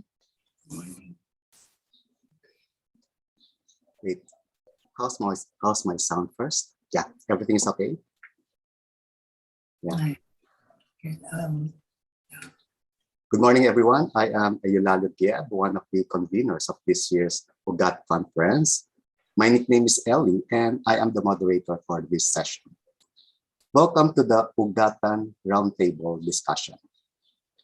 UGAT, Ugnayang Pag-agham-tao, the Anthropological Association of the Philippines. But UGAT in Tagalog also means roots. No? Our UGATAN Roundtable discussion will feature the roots of UGAT, ang mga ugat ng UGAT. So in this UGATAN discussion, we have with us some of our elders of UGAT, no? Who will share with us their insights about decolonization in Philippine anthropology. The title of our UGATAN session is Pag-uugat, Postcolonial Moments in Philippine Anthropology, Disengagements, Territorializations, Re-explorations. We want this roundtable discussion to be something like a kwentuhan, a storytelling session among key members, among friends, among colleagues, among allies. Ang imahe na nasa utak ko ngayon ay mga mahalagang babae at lalaki sa mga lugar ng ating mga katutubo sa Cordillera. No? Nagtatagpo sila sa isang tinatawag na lugar na Dapay, no? Kung saan sila nagtatagpo upang mag-usap ng kanilang mga issue sa kanilang mga lugar. Gumawa ng mga desisyon at sa maraming pagkakataon, no? Magkwentuhan. Tiyak ako na maraming ganitong uri ng mga pagtatagpo ang maraming grupo sa ating bayan. Ang roundtable na discussion na ito ay maaaring sa Filipino at sa English. But we also highly encourage, no, the use of Philippine languages from the regions and from sectors and ethnicities. Let us not worry so much for now, about the need for a translation. We may not need a translation after all, but let's all play it by ear. Now, the first part of our session is a sharing of our elders, about how anthropologists in our country have responded to the post-colonial and decolonial moments in Philippine anthropology. Each of our elders will be given 5 minutes. Yes, I repeat, 5 minutes to share an aspect of their perspective about the theme. Paumanhin po, mga 5 minuto lang po talaga, no? Alam naming marami kayong ibabahagi sa atin, sa aming lahat, pero pag-usapan po natin ang maraming bagay sa second half, sa second part ng ating UGATAN session o sa iba pang mga sessions natin dito sa conference o sa iba pang mga pagkakataon. Ulitin ko po, 5 minutes. Meron yatang dinagdag si Skilty, no? Magpaparinig din po kami ng bell, okay? Kapag malapit ng i-wrap up yung usapan, siguro a minute before the deadline, okay, or the time limit. Now, let me introduce our UGAT elders who will be part of our kwentuhan. May I request our UGAT elders to please turn on for a minute, no, their videos while I introduce you to our audience. Ipapakilala ko po kayo isa-isa. Pagkatapos po nun ay ipapakilala ko po ulit kayo isa-isa para tawagin kayo para sa inyong mga 5 minutong pagkukwento. Okay? Unahin natin si Professor Ponciano L. Bennagen, University of the Philippines, Diliman, and the founding president of UGAT. Nandiyan po ba? Yeah. Hello, Sir Pons. Maraming salamat. Yeah. Pwede bang alphabetical? Okay, sige po. Meron din pong order na meron po yata kasi mauuna mamaya. No? Mamaya po alphabetical. Sige po, mamaya po. No? Professor Fernando Nakpil, Zialcita, Ateneo de Manila University. Sir Butch? Akala ka ba alphabetical? Mamaya po sa dulo. Introduce ko lang po muna. Hello. Kumusta? Maraming salamat po, Sir Butch. Now, alphabetical. Professor Eufracio C. Abaya, University of the Philippines, Diliman. Hi, Fras. Hello, Fras. Yeah. Maraming salamat. Professor Mary Racelis, Ateneo de Manila University and University of the Philippines, Diliman. Ma'am Mary? Okay, yeah. Maraming salamat. Professor Rosario de Santos, University of the Philippines, Diliman. Ma'am Sario. Oh, there. Okay. Hello po. Thank you. Professor, may namiss ako sa nagpasan po, no? Professor Raul Pertierra, Ateneo de Manila University and the Philippine Women's University. Hello, Raul. Nandiyan ka na ba? Anyway, ituloy natin. Professor Carolyn I. Sobritchea, University of the Philippines, Diliman. Ma'am Carol? Okay.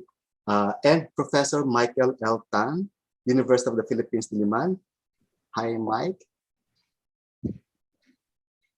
Okay. Sila ang ating mga elders na makakasama natin sa ating roundtable discussion ngayon. And that will also be the order of the presenters, pero alphabetical tayo the next time. No? Si Professor Zialcita, paki-inform lang po kami kung kinailangan po natin i-forward ang ating discussion. Baka yata may pupuntahan. No? Now, for the members of the audience, please write your questions in the chat box. A reminder as well to please indicate together with your name your institutional affiliation. Please make sure the questions are brief and that please state in the first part of your message to whom you are addressing the question. Either I will call you or I will read the text, and I will also acknowledge those who would raise their hand, and I will call you for your turn to ask the question. And now let's hear from our elders, alphabetical. So, Fras, Abaya, ikaw ang mauna, Fras. Okay. And grabe naman. But anyway, kala ko si founding president. Letter B naman si Sir Juan. Okay. Hi to everyone. I'm happy that the way you framed this kwentuhan is very light. So I'm glad that I could speak in Filipino. Kwentuhan lang na walang masyadong seryosong usapan na mahirap intindihin. But I will share screen, no? You see, it's been my observation na kailangan talaga natin ng ethos of conducting genealogies, no? Kasi napansin ko na kadalasan nai-ignore natin din yung mga local production. Wait, ay, nagkamali tuloy ako. Wait a minute. Yan. Alam nyo, tayong mga taga-ugat, kailangan talaga nating magbasa and do some serious genealogy. And the way to do that is to monitor kung anong lumalabas agham tao. And one of which, itong special issue, bakit ugat?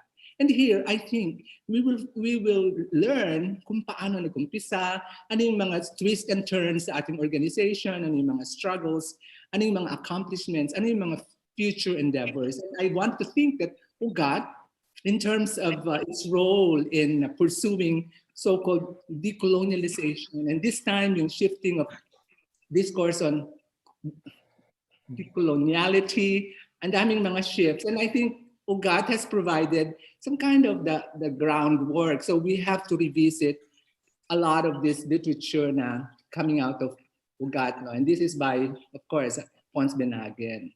Bakit UGAT? Ini-explain niya yung roots and paano nagka-ugat-ugat ang ugat.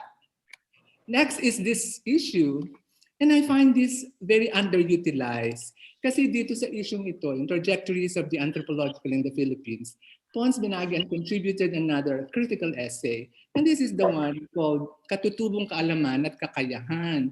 Isang ulat mula sa Republika ng Kalibugan. Maybe initially akala nyo frivolous, no? Kalibugan, no? But no. If you read this article, makikita ninyo how Bennagen has traced the etymology of the term and kind of used it as his way of theorizing of our own society and culture. No? And here I think it's important to pay attention to the ways in which an anthropologist turned community worker has also developed his ways of thinking through or theorizing about our society. And in this article also, I find it very informative that he used the case of the Tiruray in order for us to understand how katutubong kaalaman and kakayahan played out in their society as they confront not only their present situation in Mindanao, living with the Moro brothers, etc., but also how how their own epistemology, their own notions of reality, ontology, and so forth, and the categories, no, yung mga local categories are very important. And I think this is one way to really advance the notion of turning imic categories into etic categories, no, parang within, no, from within. So for me, this is one important landmark for us to understand this whole movement towards decolonization, and we have to read it. Next is, I'd like to inform you that one of the manifestations of the workings of decolonization is the pursuit of inquiries about indigenous knowledge. And I'm glad that recently there's this formalization or institutionalization of this degree on PhD in Indigenous Studies in UP Baguio. The original text of this is valorizing indigenous ways of knowing. No? And so they're going to set up a program where much of the discourse would revolve around ways of knowing coming from the different indigenous groups in the Philippines. And of course, we know that this is one track in the decolonization movement. And I'd like to also tell everyone that there is a decolonial studies program at the Center for Integrative Development Studies in UP. And this is quite recent. The thing though is that the movers behind this program come from the ranks of people in the literature. No, kasi there is an agenda to kind of scrutinize or problematize literature as their entry to the discourse on decoloniality, but without, of course, precluding issues of social justice and human rights. Lastly, I'd like to say, wait a minute. Okay. Lastly, I'd like to say that early on, no? And I think also this was cited by Bennagen, this article by Wilfredo Villacorta, Western influence on the social science teaching in Philippine universities. This was in the 1980s. If you read that article on UGAT, makikita nyo talaga doon, there's a rich bibliography for those of you who are interested in looking at how our predecessors have really given their share in this whole agenda of decolonizing the academia. I'd like to also say lastly that I really do admire how the current generation of anthropologists in the Philippines, the likes of Gideon, for example, and how he sort of actively pursued this whole notion of connecting with other scholars, and this time an opportunity to kind of converse with scholars elsewhere. And this has also been part of the agenda of UGAT. Note that UGAT now is a member of the World Council of Anthropological Association, and I think this is one important part of its history, and it has expanded its sphere of contact, no? And really broadening the so-called contact zones. That's all I have to say, and I'm happy that you invited me. Thank you, and I'm happy to see all the elders. Maraming salamat, Pras. No? See you later sa ating open forum. Now, our next speaker, alphabetical, ang ating UGAT founding president, Sir Pons. May I come in? Yeah, please, sir. I read a thread on the suggestion of Boots because he has to leave. Maybe we could listen to him first. Okay, is that okay, Sir Butch? Zialcita, Professor Zialcita. Yes, sir. Okay. Actually, may sinabi si Marlon Martin na expert in Igbo studies. tungkol sa nakita niya sa Panagbenga sa Baguio. Sabi niya, he was concerned that, okay, the dancers were Cordillera textiles. But if you look very closely, makikita natin they're actually wearing imitations, cheap imitations, because the texture is different. These are imitations made by the Chinese of Cordillera fabrics, which are now flooding the market. I was just thinking, because right now, I feel, at the same time, there's another problem here. We're not able to protect our textiles because of the fact that we have not entered our textiles under the protection of the worldwide classification geographical indications. And why not? Because of American pressure. For me, this points out the big problem we have in the Philippines right now. We're squeezed in between two colonialisms. On the other hand, the traditional colonialism, that is the American. As we know, the US wants absolute hegemony worldwide. And unfortunately, many Filipinos think we cannot manage without the US. And excuse me, Sir Butch, for a minute. Sorry. Yeah, good. Thank you. Sorry, sir. Okay, I'm sorry. Napikot naman po yung iba kanina. Please go ahead. Hindi ko pala binaba, sorry. Ang concern ko kasi, we're squeezed between two colonialisms. One is the American, the other is the Chinese. The US wants absolute hegemony. So traditionally, we've been very insecure about ourselves. We keep thinking we cannot manage our independence without American help.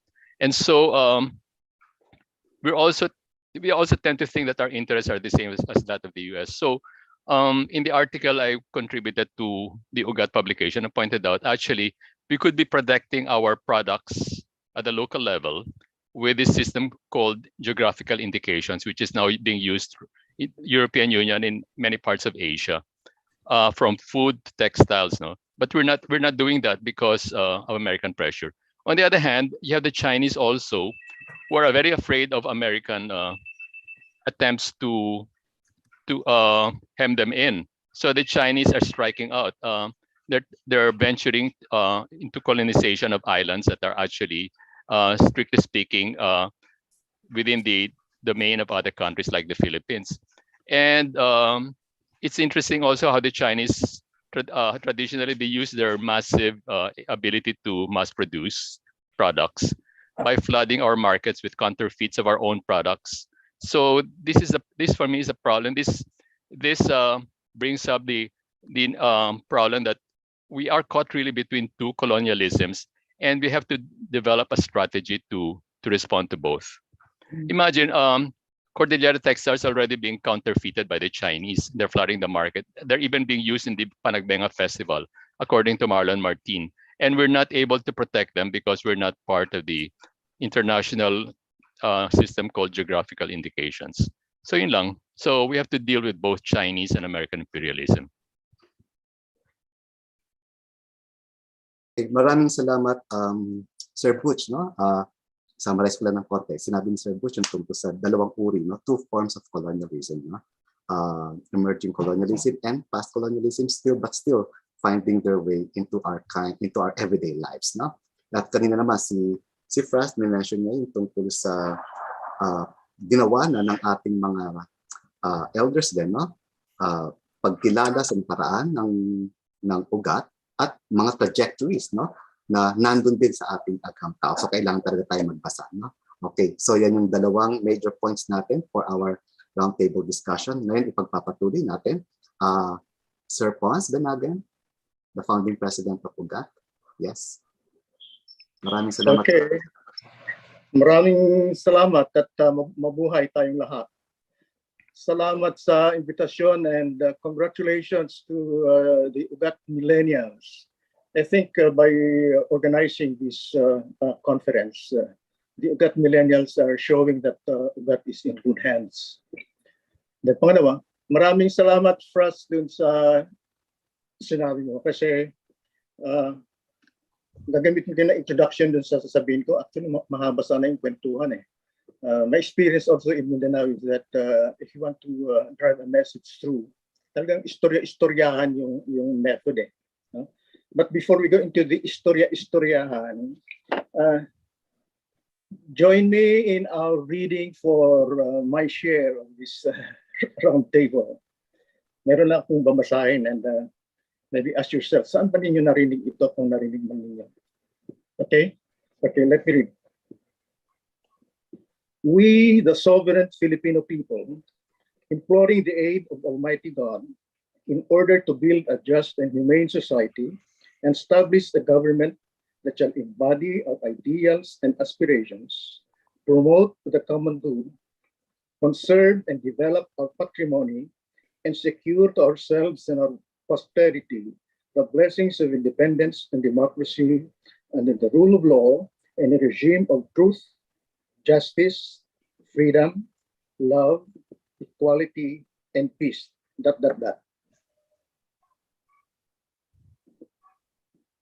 Hello?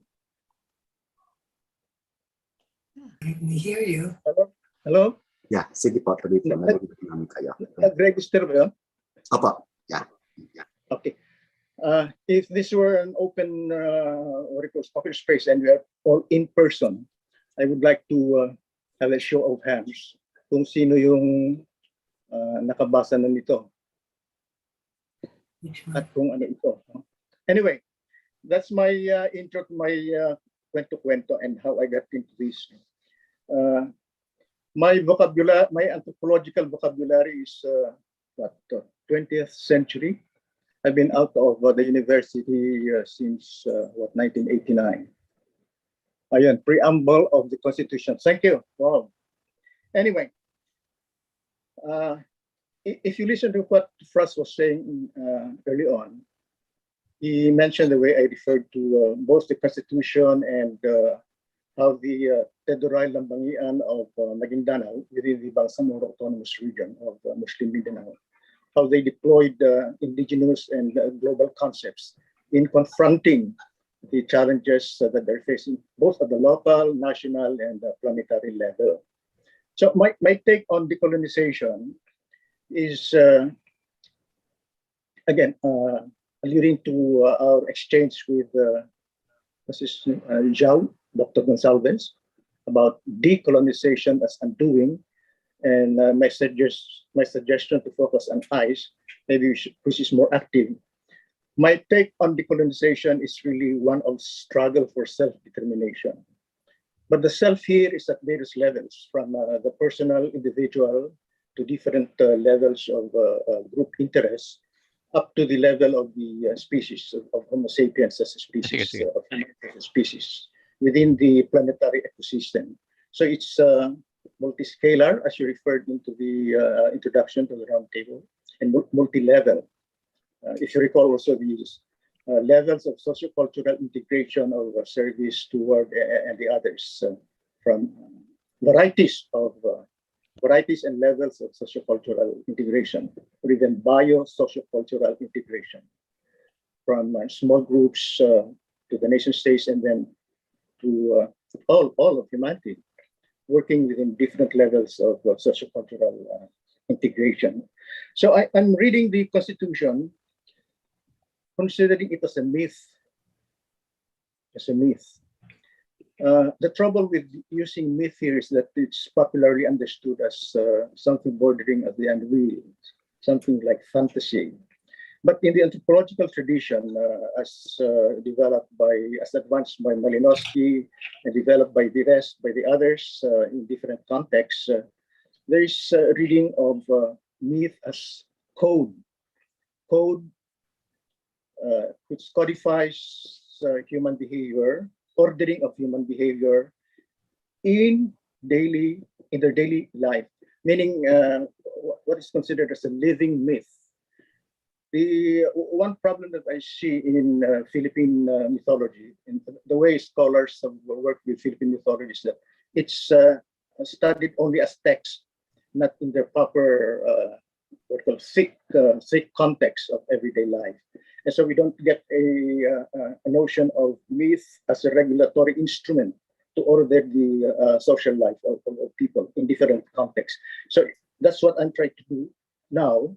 And if we have enough time, I can develop that further. So I'm taking self-determination, the struggle for self-determination, as complement to decolonization. Incidentally, was it before the pandemic? Yeah, I think before the pandemic, the College of Law and the UPCIDS organized a forum on legal decoloniality. And I referred to the Constitution as an attempt to indigenize our code, drawing on the work of Professor Pecto Fernandez, as well as Agabin, who refers to the legal system of the Philippines as a kind of mestizo. It's really Kalibugan, in the sense that I developed it in that journal mentioned, in the article mentioned by France. So I can develop this further given more time later on after the first round. Thank you. Salamat. Maraming salamat po, Sir Pons. Si Sir Pons din nga pala, no, mga kaibigan, he is one of the framers of the 1987 Constitution. Okay. Maraming salamat po, Sir Pons. No? Binanggit niya yung istoryahan method, yung myth as a living myth, bilang bahagi ng ating pang-araw-araw na po. Parang magical na binanggit ni Gonçalves kanina. Bahagi siya ng ating mga buhay, hindi siya parang isang teksto lang na fixed. No? Okay. Isa sa mga bagay na pwede natin pag-usapan. Okay? Kung paano ang mito, regulatory system, and a decolonizing system perhaps. No? Okay. I mentioned yes, that yes. Generate more. I will approach that especially in the context of a turbulent political season. Yes, okay. Yeah, self-determination. Yeah. Sige po, Sir Pons, mamaya po pag-usapan natin ng mas malalim. Okay, maraming salamat po, Sir Pons. Our next speaker is, okay, Professor Raul Pertierra, Ateneo de Manila University and the Philippine Women's University. Raul, nakita kita, Raul. Yeah, there you are, Raul. Yeah. Okay, marinig niyo ako? Yes. Yeah. Well, I have really very little to say. What I guess I want to stress is that, you know, anthropology was established in colonial times, and the discipline benefited from the power of the metropole. No, there's no doubt.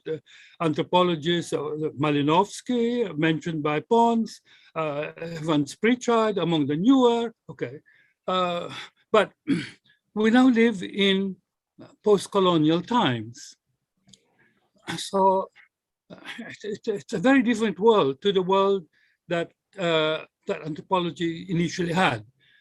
But following what Zialcita said, we may live in post-colonial times, but we're still subject to imperialist forces, okay? So if you want imperialism, the American brand, the Chinese brand, and whoever, in some ways they've taken over what previously were colonial powers, okay? But that's a different ballgame. My point is that anthropology has to adjust to the present realities. And one of the most important feature of our modern world is conformity. Modernity is very keen to enforce conformity, but conformity always produces non-conformity. And I think that anthropologists should continue this interest in looking at the other, the non-conforming, but not in the sense of deviance, which is how anthropology, how sociologists have generally approached non-conformity. I think anthropologists have a more rounded view of of non-conformity. So that's really my point, that we try to kind of make sense of a very different world. Again, let me refer to Pons' early thing about living myth. Now, although, as Levi-Strauss pointed out, we no longer live in, in a mythical world as we did 400 or 500 years ago, but there are modern living myths that Pons pointed out. And everyday life is suffused, is full of these living myths. And again, I think anthropologists should look at these living myths and expose them for what they are.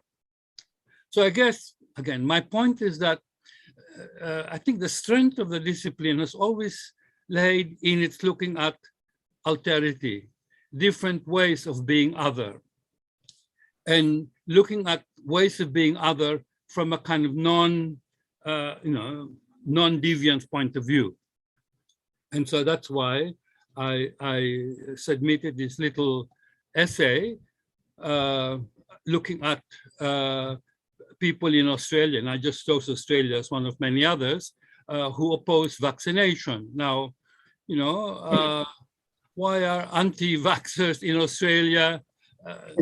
Well, they're a small minority, but they're very vocal, and not only in Australia, because I asked my colleagues abroad whether the same argument that I've been making for Australian anti-vaxxers, whether this could be also made in Canada, in Germany, in Japan. And so we have here an expression of kind of global alterity. Here we have all over the world, including the Philippines, I might add. And here it's strange because there has been, or there is some resistance to vaccination. In fact, I'm sure many of you, a couple of weeks ago, there was this full-page ad in the Inquirer arguing to respect the rights of the anti-vaccinators, the anti-vaxxers.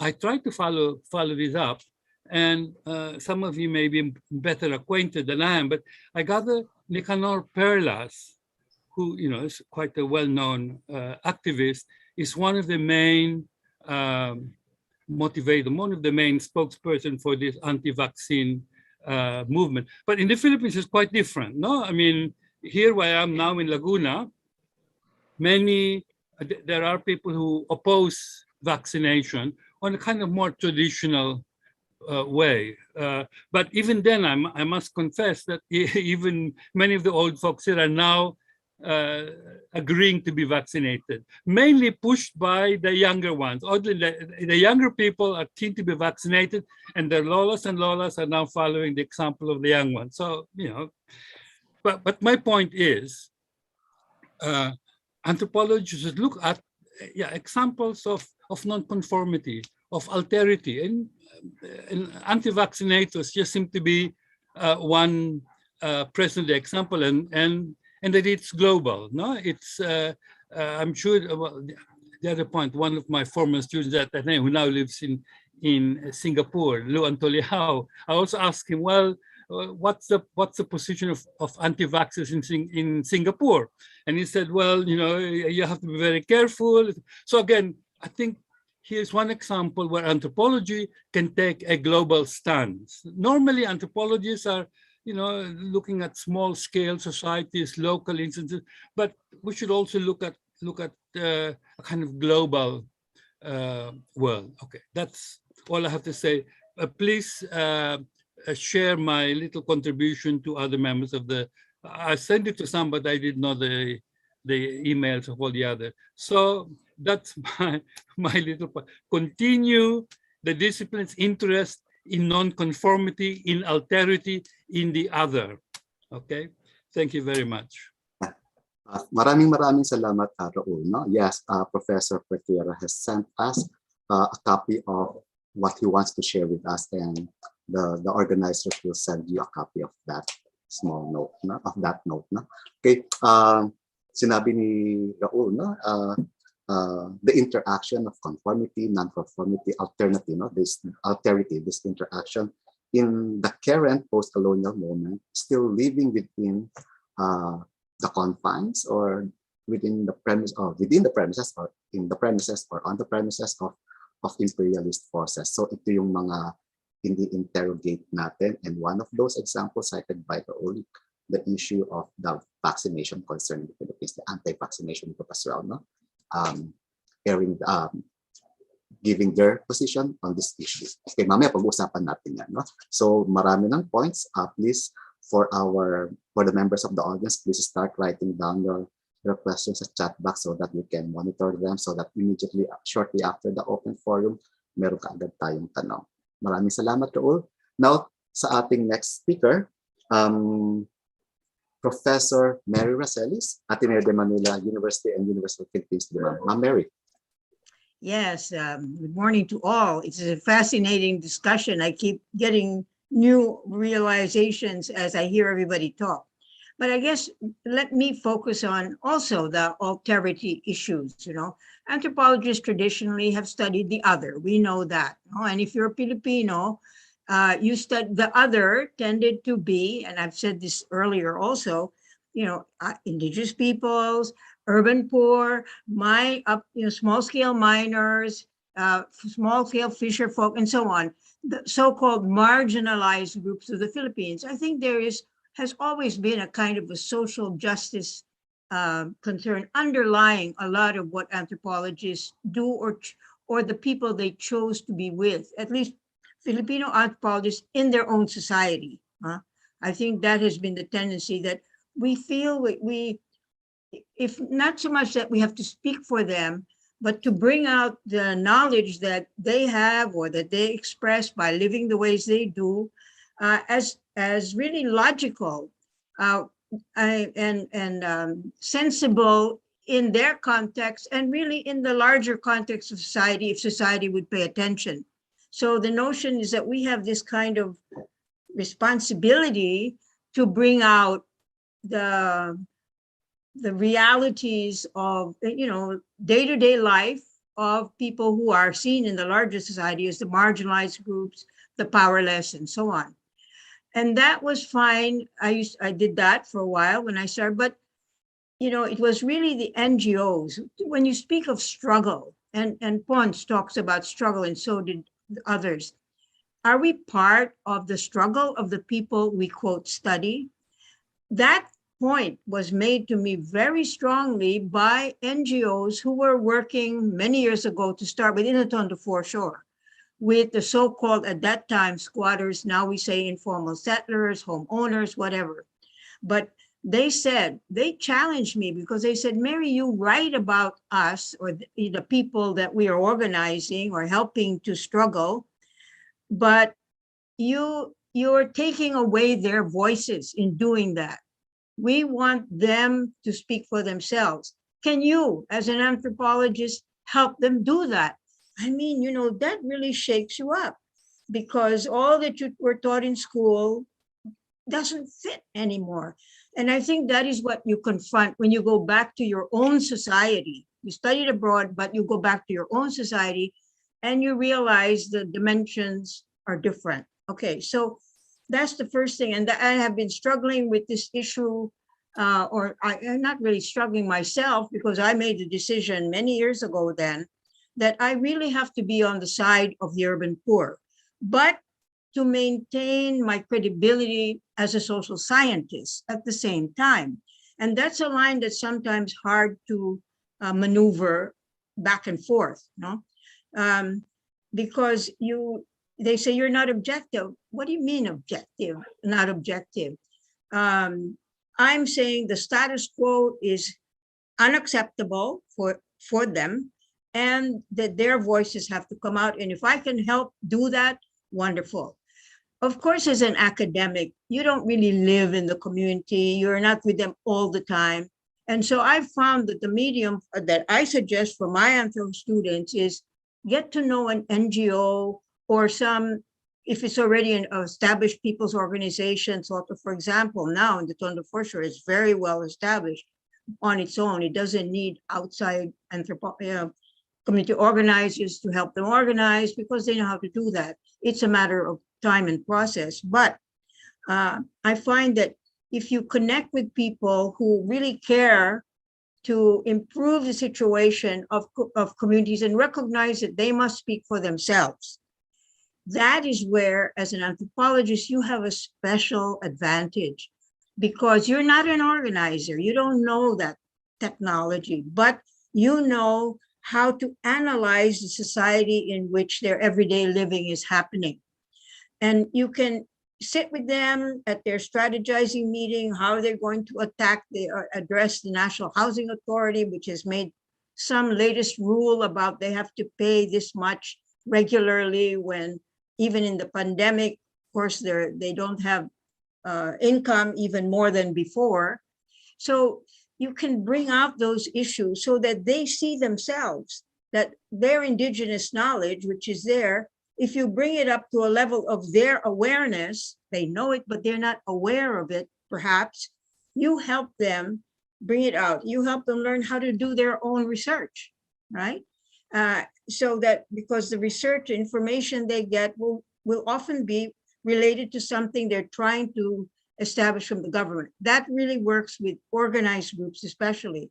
And that's why I do think that anthropologists should get more connected with the NGOs who are really grassroots oriented NGOs working to support POs and the POs themselves. There are now many PO federations which are really quite strong, and we can help there. You know, if you're talking about struggle, we have a role to play in that struggle. So kind of seeing it also from the inside. We always say the image side, recognizing that you have to be distant, but at the same time involved.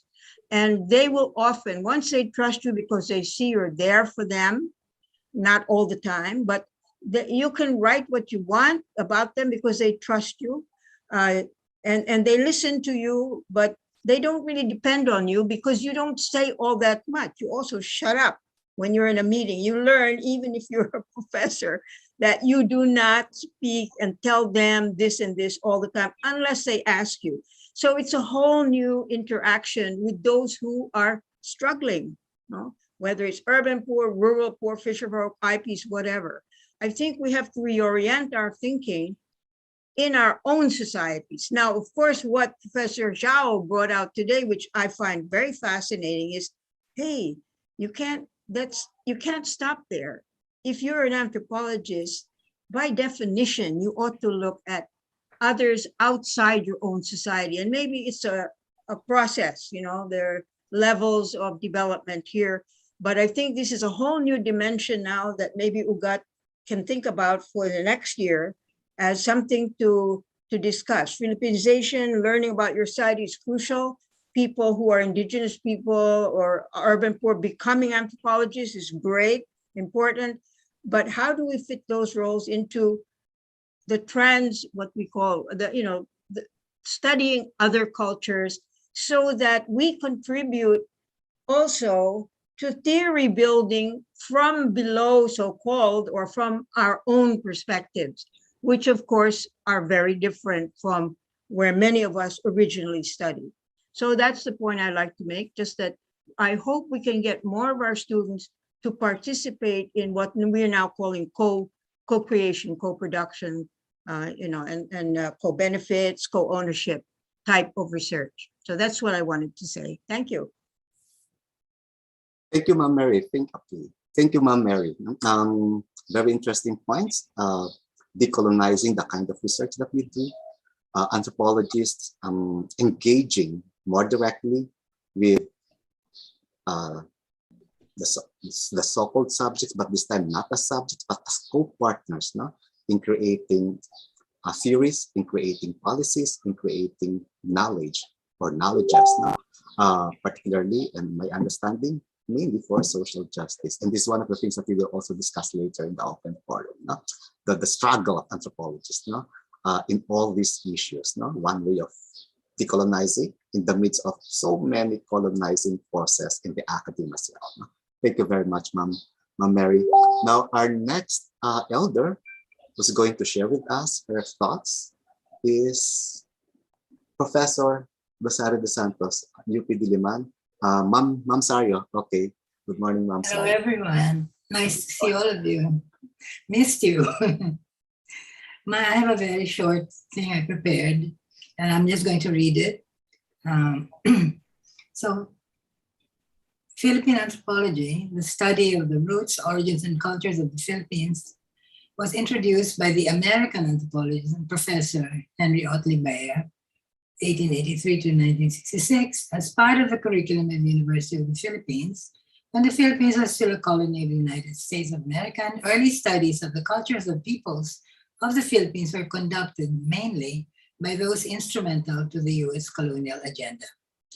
In our UGAT conference entitled Pagbabalik-ugat, Postcolonial Moments in Philippine Anthropology, these engagements read territorializations and re-explorations, we should also focus on reviewing, questioning, adjusting, and updating our previous approaches in highlighting the anthropologies of decolonization and beyond, hand in hand with issues of ideology, belief, and perspectives of class, gender, sexuality, culture, ethnicity, marginality, and nationality and citizenship, the personal, the political, and the global, as well as the actions needed to respond to these personally, locally, and globally. It used to be unscientific to be personally engaged. I stress that not being personally engaged is unscientific. Thank you.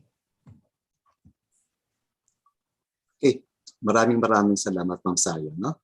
The personal and the political, no? While all these things are going on in our present, one of the things that we will highlight in our discussion later. Ma'am Sari, maraming salamat. Maraming salamat. Now, our next speaker, nandito ba si Professor Carol Sobritchea, University of the Philippines. Ma'am Carol. Magandang tanghali na ba? Umaga pa po. Thank you for inviting me. Yeah. Decolonizing, siguro magkikwento na lang ako. I'm so proud to be a student of Dr. Jocano. I was one of the graduates of the anthropology department. One of the things that I had to deconstruct and I had to resist was the idea of the family. We used the framework of functionalism, and panay functionalism lang. And then I went, because I was an activist, I lived with the people. Nakita ko na yung family was such an area of torture and maraming problema ang mga pamilya, And then so I wrote my thesis. And how I became a feminist anthropologist is one of my publications, which is widely read now.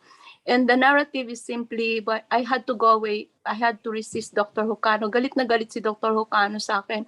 Kasi sinasabi niya, Carol, bakit mo binabastos ang Filipino family? Sir, nakakita ko kasi ako ng binubugbog ng asawa niya, ng mga anak. Tapos early pregnancy, ganon. Ang sama ng loob ni Dr. Jocano sa akin, pero he allowed me to continue with my studies. So what I deconstructed was the theory of functionalism and how we have to interrogate yung mga structures in our society and how power is embedded. And of course, I turned out to be a feminist after that. So I had to go back to the community rin. May mga publications din ako because bilateral kinship system tayo, hindi tayo unilateral. So in one article that I wrote also is the power of women within the household. Even if going away from functionalism, looking into societal structures and processes from a more post-structuralist perspective, makikita rin natin yung areas of empowerment as well as areas of disempowerment. So yun ang aking narrative. I was an anthropologist who eventually became a feminist anthropologist. Thank you very much. Thank you, Ma'am Carol. Thank you, Ma'am Carol. From an anthropologist and clearly, specifically, to a feminist anthropology. And the courage to oppose the advisor, Dr. Jocano. More details of that. Lahat kayo, marami kayong advice ko. Okay, thank you for that sharing of your experience in anthropology, Ma'am Carol. Deconstructing oneself, deconstructing the household, the family, how power is embedded in the family na sa isang functionalist perspective ay baka hindi na uncover. Wow. perhaps some of our researchers here are also encountering the same struggles, and perhaps we will have a lot more sharing about that. Thank you, Ma'am Carol. Now, Ang iiwan ko lang yes. sa ugat, Yes. pakisagot ninyo yung may advocacy na right to abortion. Hindi ako makasagot kasi lola na ako. May karapatan ba daw? Based on unang panahon daw, mga panahon ng mga ita at saka mga meron naman daw right to abortion ng mga sinauna nating kayo na sumagot niya, retired na ako ha. Ipapadala ko yung appeal ng organization. Yeah, maraming salamat, Ma'am Carol. Wow. One of the major issues that current not only anthropologists, no, current families, current households, no, current partners, no, na baka dapat na pag-uusapan. Okay, maraming salamat, Ma'am Carol. And now, our last speaker, okay, Professor Michael Tan, University of the Philippines, Diliman. Hello, Mike. Hi, hello. Hello. I took the place of Professor Zialcita nga, no? Next to the last in the letter, remembered how hard it was being letter T, in class. But let me go straight into my short 5 minutes. No? I am grateful to be part of the Elders Forum dito, and it's good to see young people, young anthropologists, no? Not necessarily millennial. I think even the older ones. No? I'm speaking now as a 70-year-old, so anyone who's below my age, and that's a lot of people.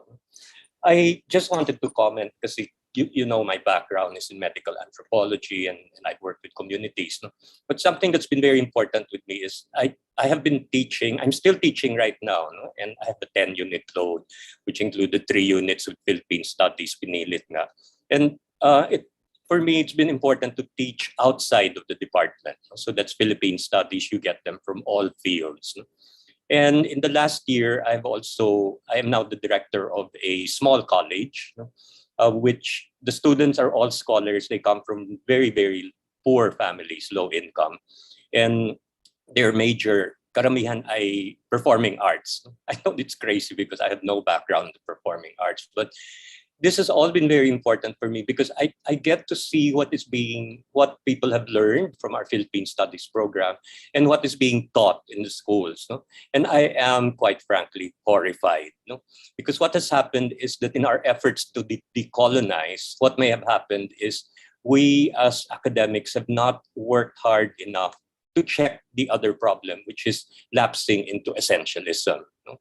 You still have teachers who are teaching about the Kalanjao Code, about Princess Orduha, and all of these. And these are the new myths that we have to counter, which means that we have to educate ourselves as well, talk with the historians, talk with the archaeologists. We have to stretch the tapestry, that is the Philippines. I was doing work on plants in the Philippines and realized that we go way, way back. No? We're talking about trade relations even before China. We had the Sobritchea, and that meant relations not just with Indonesia, but all the way up to Western Asia. No? And that is not in our textbooks. We need to bring that up. And that it's as exciting as this mythical Urduha. No? I think people fill in with other stuff if we do not give them the adequate information from archaeology and from our prehistory.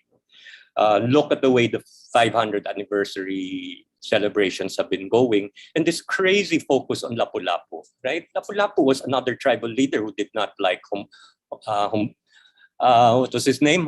Not Homonhon, no? You know who I'm talking about. No?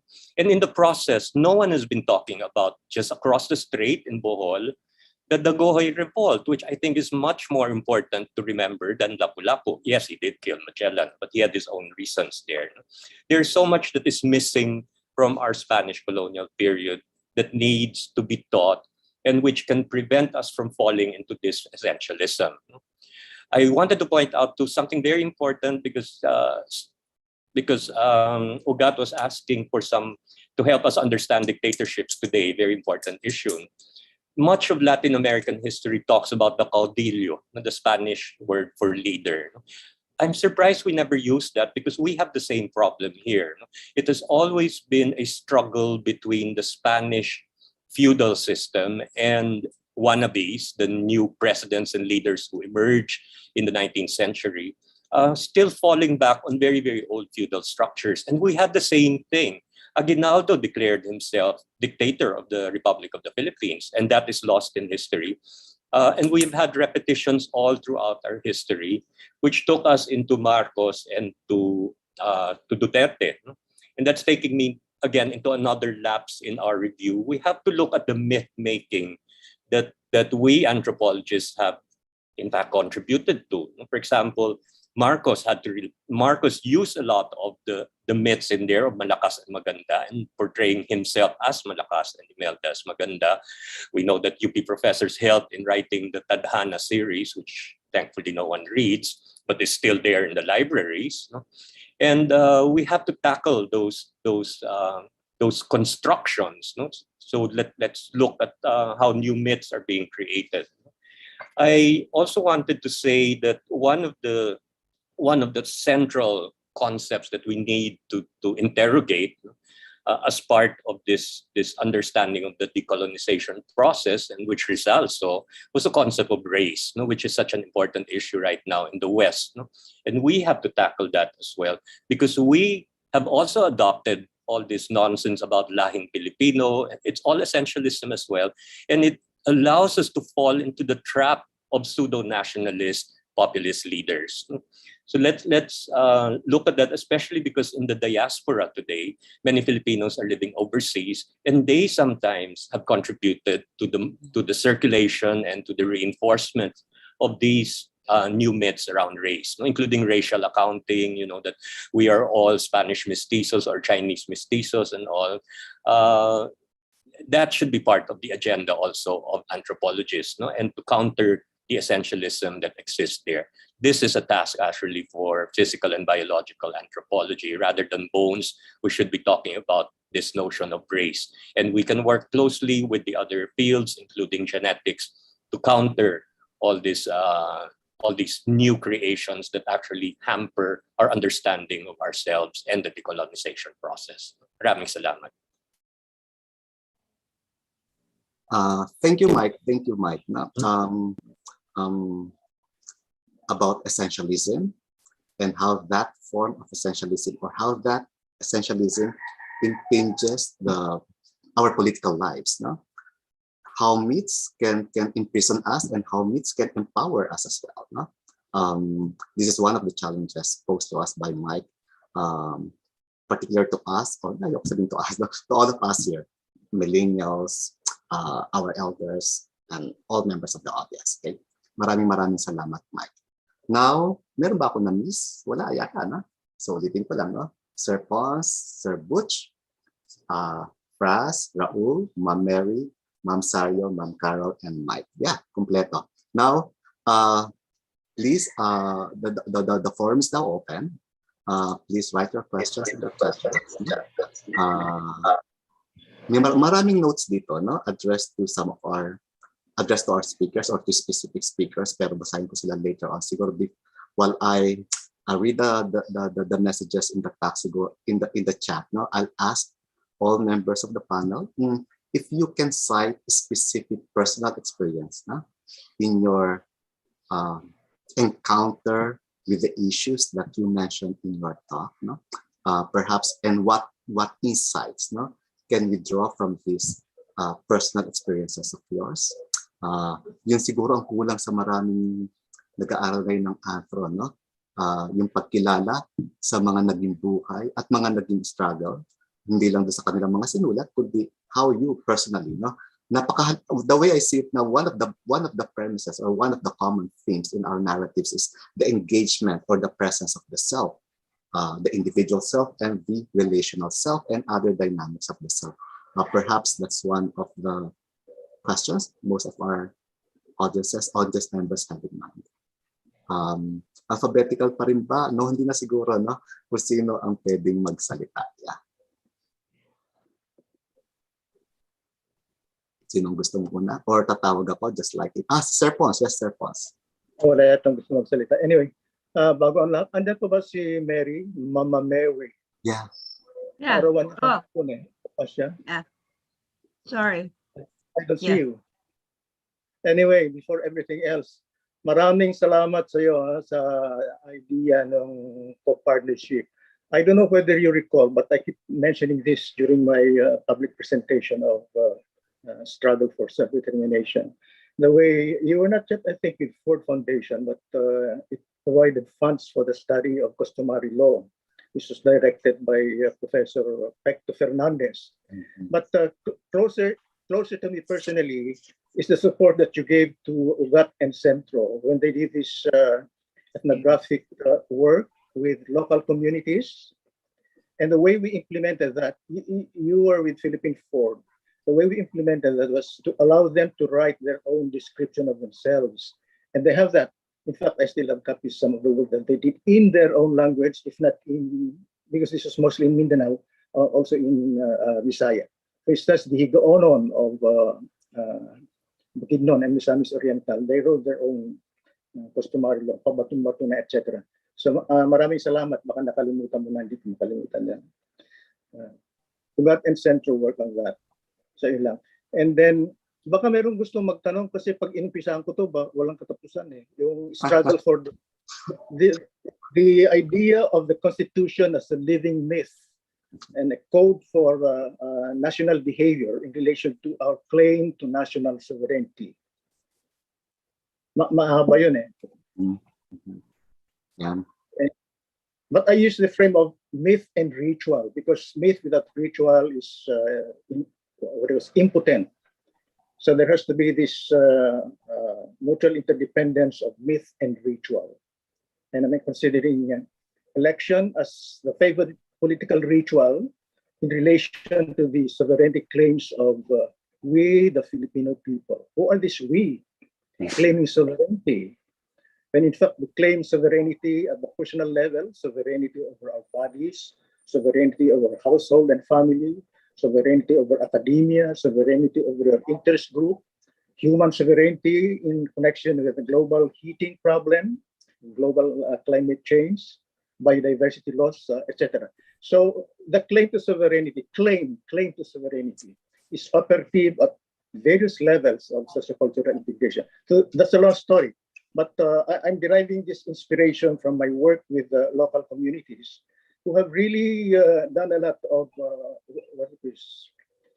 assertion of the right to self-determination, combining myth and rituals in the work, which is taking place at the national level.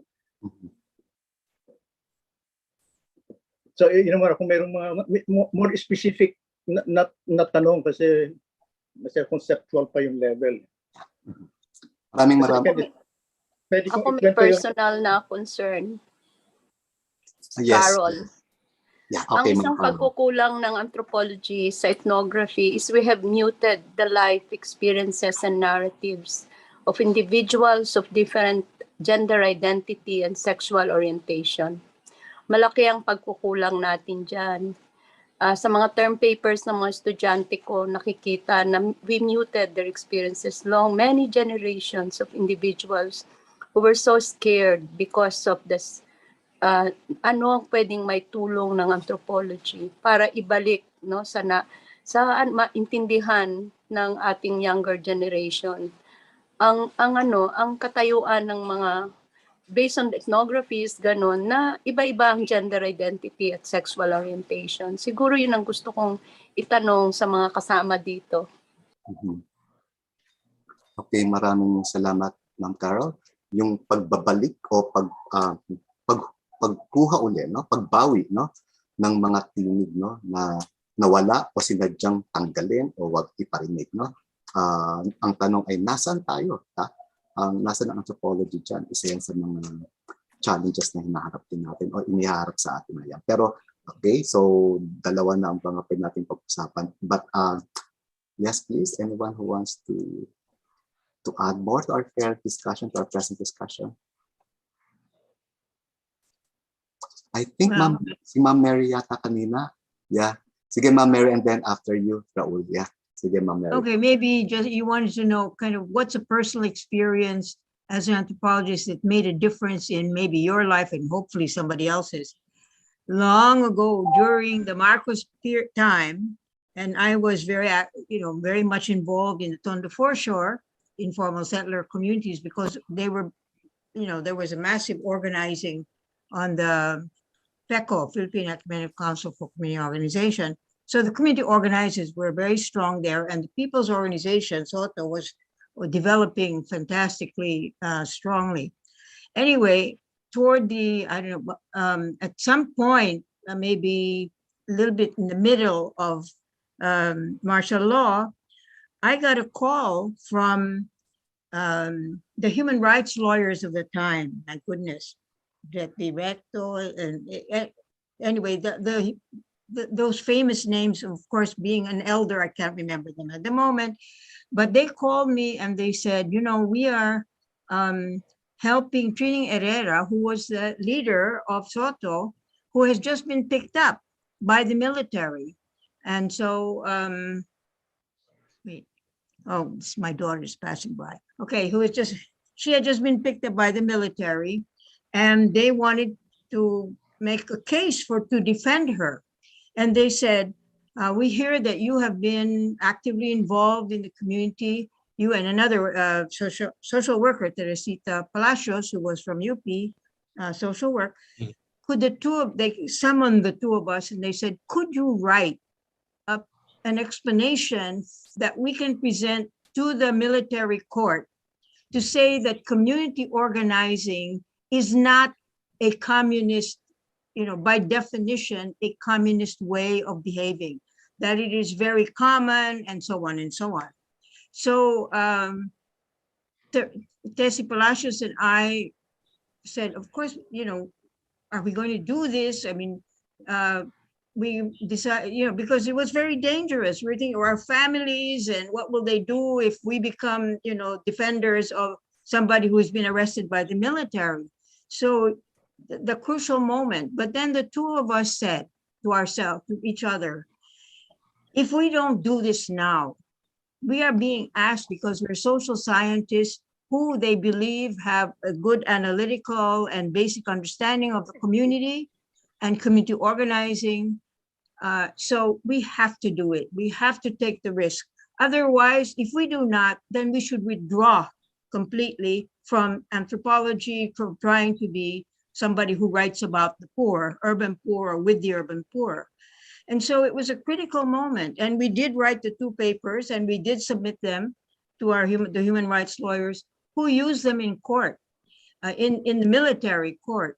She was being tortured at that time also. Her fingernails were being pulled out and all terrible. Anyway, the result was there was a counter statement that they got from a philosopher, I think, from somewhere, countering the two of us. But at least the lawyers, the human rights lawyers, felt much more vindicated or stronger because they had two social science, and I was the anthropologist, he was the social worker, who were giving insights in the community as people who were not, communists or against the government as such. When they struggle and strive, it's because they're trying to improve the lives of their families and communities. So actually, I should say the two of us already had packed our bags. We hid them from our husbands who had no idea of all of this going on. I remember hiding my bag in the closet. You have your toothbrush and what you need if you're picked up. And that sound of, for those of you who lived through martial law, not many of us left. When you heard the car stop in front of your house at 2 a.m, that terror that comes to you is really something, right? So sometimes the anthropologists, if you really are with the people that you support, you have to make decisions that affect not only the discipline, but yourself and your family. And each one has to make their own decision. That's it. Thank you, Ma'am Mary. Wow, the ethnography of sound, the ethnography of terror. Yung tunog na paparada sa harapan mo, medyo nakakatakot in the context of martial law.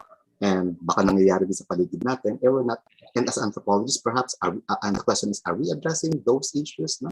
our engagement in the public. May mga dumarating na pong tanong dito, pero kanina ay na-mention ko si Raul and then Fras, and then, babasahin ko yung mga tanong. No? Yeah. Maraming salamat, Raul, and then Fras, and then yung mga questions na pinopost ng ating mga I just want to raise the points made about living myths. Now, contra Levi-Strauss, and despite supposedly we're living in a rational age, there are still many myths that we anthropologists should look at. I'll just give you a very small example. I have a young Ilocano friend whose mother is very sick. Lots of people, including politicians, for assistance. Now, he's a strong supporter of Marcos, of BBM, okay? Ilocano siya. Walang nagtulong sa kanya, no? Except Robredo. Now, this is not a political ad, no? So Robredo sent him some money. So sabi ko, okay, so ano gagawin mo? Sabi niya, well, magpasalamat ako kay Robredo, pero bobotohin ko pa rin si Marcos. Now, this is unusual, no?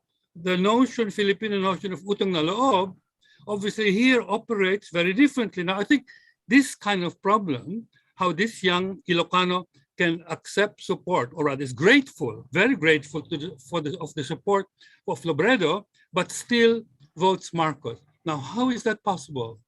No, that's a paradox. It's this kind of everyday paradoxes that I think is a fit topic for anthropological research. Anthropology is kind of special affinity, I think, to look at everyday banal problems. I think Mary also mentioned it in that sense of, but anyway, that's my an example of how anthropology can look at contemporary society and examine living myths, because we're still surrounded by living myths, very differently from the notion of myth in the Levi-Straussian sense. No? So it's our job to, if you want, uncover. Yeah, thank you. Salamat. Okay, Sir Pons, pero si Fras yata may sabihin muna. Or is that related, Sir Pons? I just want to pick up from the living myth thing. Okay, and then yes, Sir Pons and then Fras. Actually, kung nabasa ninyo yung sinabi ni Fras na sinulat ko yung Bakit Ugat, I acknowledge the participation of that and anthropology in the creation of the national myth. The national myth, which is also known as the 1987 Philippine Constitution. That's our national myth. We have a national anthem, national flower, national bird. We don't have a national myth. We have is the national constitution. It's a Philippine constitution. And if you listen to what I read, the preamble, that really sounds fantastic. It's mythical in the usual sense of out of the imagination, in a sense. As the former member of the Constitutional Commission, film director Lino Broca, there's a string of beautiful words, and that's what magic is. It's a string of beautiful words. But in the development of the study of myths, so-called science of mythology, as Malinowski said, it developed into its insistence on the interdependence of myth and rituals. The myths are effective only if we do the ritual right. And when we get to the national constitution as the national myth, I think we're failing on the ritual side.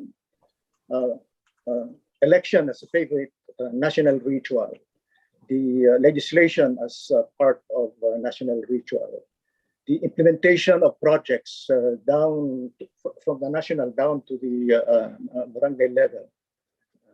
Those are rituals. And of course, the ritual of adjudication of the Supreme Court, all these rituals.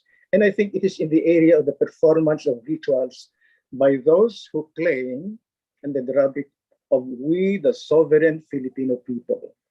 So if this claimant of sovereignty, which is we, the sovereign Filipino people, I think we have to unpack this we, the Filipino people. Who are these Filipino people? Is there such a thing as Filipino people? for they come in batches of sectoral groups, interest groups, with their vested interests, etc., claiming to do what they want to do in the name of the people, in the name of kalayaan, of ginhawa, of whatever. But in practice, it's a violation of the necessary ritual for the proper behavior that is concomitant with the living myth, considered as the code of behavior, So for instance, when we say that we, the Filipino people, want to establish a just and humane society, how do you operationalize just and humane society in the rituals? Are we, the Filipino people, in their diversities, adhere to this idea, or even our national politics? For instance, in the current electoral season, I haven't heard someone vying for the presidency invoking the vision of the Philippine society as a just and humane society under a regime of law, truth, justice, freedom, love, etc., etc., etc. No one invokes that. Because also Filipinos, according to the surveys, what? They don't speak of desiring a just and humane society. They speak of income, yung kay Shell habito na pitik, no? Kita, presyo, kita, what else? Income. Anyway, they're concerned with everyday life. But these are also within the purview of the proper implementation of those provisions, the codes, and the living myth. Which is why the way Father Bernas, for instance, speaks of the living constitution. So the living constitution, well, can be interpreted in many ways. It's not something sacrosanct written in stone. It should be written in the hearts of people in their everyday life. In other words, and this goes back to the role of educational institutions. I think that the educational institutions have not risen up to the challenges posed by this national myth of the Philippine Constitution, which speaks of just and humane society. And yet, the Constitution provides that all educational institutions should teach what critical thinking, nationalism, etc., blah, blah, blah, social justice and all that. We have failed to do that. In fact, this is usually the excuse or the reason some people say why the rise or the thriving of the martial law narrative of martial law years, the golden years, has survived and even thrived because the educational institutions of the Philippines failed to truly understand that dark chapter of our history as a nation. So it's a challenge also to anthropologists in the way that we combine the necessary myth, codes of behavior, and the appropriate rituals in educational institutions, in families, etc. And I think this is a challenge to academics. Maraming salamat, Sir Pons. Now, Fras, meron kang idadagdag na points? Kanina nagtaas ka ng kamay, yes. Or iba pang points, Pero yes. parang to follow the drift of the conversation, nag-end si Pons sa education. So, as you know, a few years ako nag-spend din ng time ko in my career in the field of educational anthropology. And, I would say, although of course this is my subjective reading, there's too much conservatism talaga. Kasi there's hardly any space for anthropological discourse, at least in the curriculum. Kasi if you look at the curriculum for teacher education, wala halos. You know why? Kasi may hegemony ang psychology. Mas mahigit na tinitignan yung theories, methods in psychology dahil unang-una, ang psychology individual, learner-centered, etc. The social part, nakakalimutan. And of course, ako, masaya kahit paano, dun sa College of Education sa UP, meron silang space given to educational anthropology. And I imagine sa Department of Anthropology din noon, meron special problems in educational anthropology, no? Na hindi yata tinuturo yon, but used to be taught by Dr. Kovar, and a few semesters nagturo din ako. But I think I think kailangan talaga may advocacy din sa teacher education na bigyan naman ng daan yung educational anthro. But if I may report din to you, yung may inorganize kaming organization na society called Society for Strategic Education Studies. Si Pons kasama namin noon nung linaunch namin yung organization na to.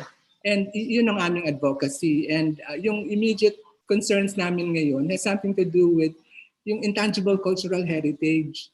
So yun ang aming tinitingnan because right now, merong na-institute yung Bachelor of Culture and Arts Education. And this time, may involve yung mga art practitioners and mga social scientists. Yun yung gusto kong sabihin. And kasi napofrustrate ako na pag iniisip ko na yung talagang psych. I mean, ang laki ng power ng psychology sa field of education. Thank you. Maraming salamat, Fras. No? Marami pa tayong issues na pag-uusapan. No? Siguro, babasahin ko ngayon yung mga ilang comments dito and ilang mga questions. Yung iba addressed to all of us here. Yung iba ay addressed to specific speakers. So what I'm going to do now para ma-manage natin properly yung oras, basahin ko na muna lahat and then yung mga particular questions na sinasabi sa particular speakers i-address natin. No? Okay, yeah, one at a time here. From Nikos Dakanay, Australian anti-vaxxers and Filipino anti-vaxxers, part of the global alterity, non-conformity other, no? Professor Pertierra. Very thought-provoking argument on the direction of anthropological research in the postmodern, post-colonial condition and anti-colonial and decolonial movement. Okay, siguro mamaya I'll give you the floor for elaboration of these ideas. Professor Racelis, also from Nikos Dakanay, privileging co-construction of knowledge and anthropological research with social justice thrust as part of the decolonization of knowledge production. Brilliant.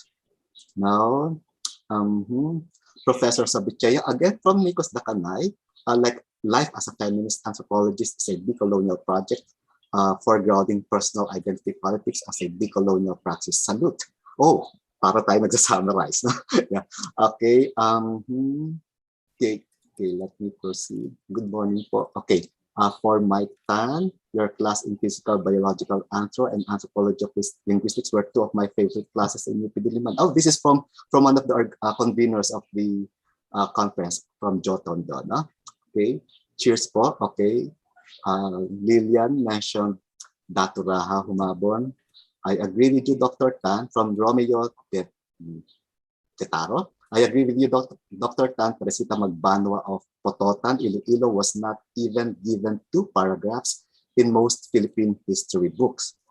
Sir Mike Tan from Nikos Dakanay, decolonial praxis by actively and consciously participating in popular education and destabilizing colonial myth-making and race constructions with scholars beyond UP. This is a task to counter colonialist knowledge production. Wow. Okay, now here's a specific question for Professor Tan from Nikos Dakanay. Paul Farmer, Eugene Richardson, and Arthur Kleinman, all medical anthropologists, argue that global public health as apparatus of coloniality because of the hegemony of the epistemology of epidemiology. How can medical anthropologists decolonize public health? Pero siguro, Mike, tapusin ko iba kasi konti na rin lang naman yung tanong before you respond to this. Is that okay, Mike? Or would you like to respond now? Okay. Wait. A little bit later, perhaps? Later na lang? Yeah, sige. But I would like to respond. Yes. Okay. Okay, question from Romeo de Taro. Question po sa ating panel. Kung ano po ang inyong ideya tungkol sa reklamo ng ilang researchers na sa ngayon, kahit undergraduate students na gusto mag-thesis sa mga IP communities ay kailangan mong magbayad dahil mayroong tarifa 80K to 100K. Hindi po ba namin intrusive ang magiging study? Intrusive. Hindi po namin magiging intrusive ang magiging study. That's my understanding. I think this is in relation to some requirements now of the government, no?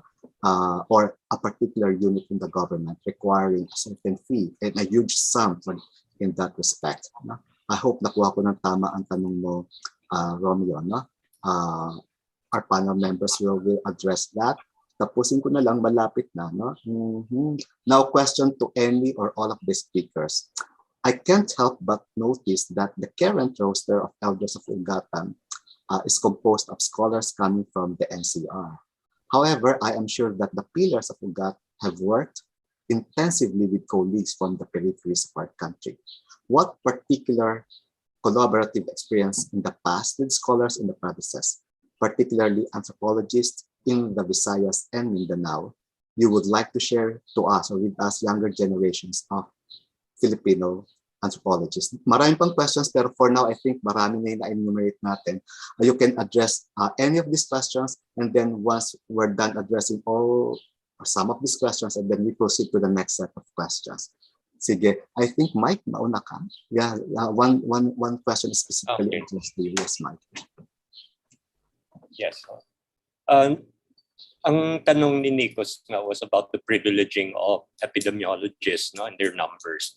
That certainly has happened, and it's been recognized in many countries, no? At pati yung mga doktor mismo ay umaangal because the clinical people who practice clinically are not consulted, no? Everything depends now on numbers, no? And this has been very dangerous because it allows the virus to be weaponized against people. When your focus is on numbers of infections, of course, which are traced back to the virus, then it justifies very repressive measures, as we saw in the Philippines. No? The sequestering, we take it for normal, but it was very abnormal. We had the longest lockdown. We locked in the children. This was unheard of in any country. Kinulong natin for a year and a half. We will pay for that. The next generation will pay for that. I emphasize this in all my lectures. We have so much to catch up with in terms of learning losses and the development of children, because I am in touch with physical and occupational therapists, and they say that they're seeing a lot more of children's developmental problems. Kasi kulong sa bahay, there's no socialization, they don't develop language properly. No? Tapos yung isang kinulong ay tayong mga elderly, buti na lang pasaway tayo, takas ng takas. Takes more, of course, to keep us locked in. But for other elderly people who could not escape, no? Think of what happens to them in terms of their dementia. We had a great program going on of dancing, no? Dance lessons together with St. Luke's, no? For the elderly. We had to stop it. The barangay wouldn't let us go back in, citing against the virus. And this is going to set them backwards again. Hanggang ngayon, hindi pa namin ma-access ang mga matanda. No?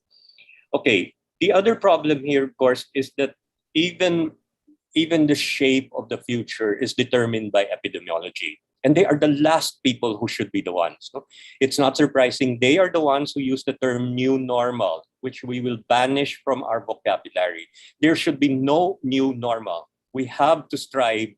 Kasi ang new normal is going back to the old methods that we had of no public health, not developing our own capabilities, emphasis nga on repressive quarantine. Lahat yan ay it contributed to the problem of COVID in the country. So the new normal is a myth, no?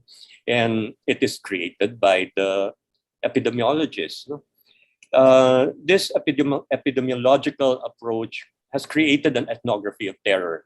It's just so, I visited an urban poor area just a few weeks ago when nung malapit na ako sa bahay, biglang tumakbo ang kaibigan ko. Sabi niya, ay, sandali lang, baka tumakbo ang inaanak mo, meaning the children. No?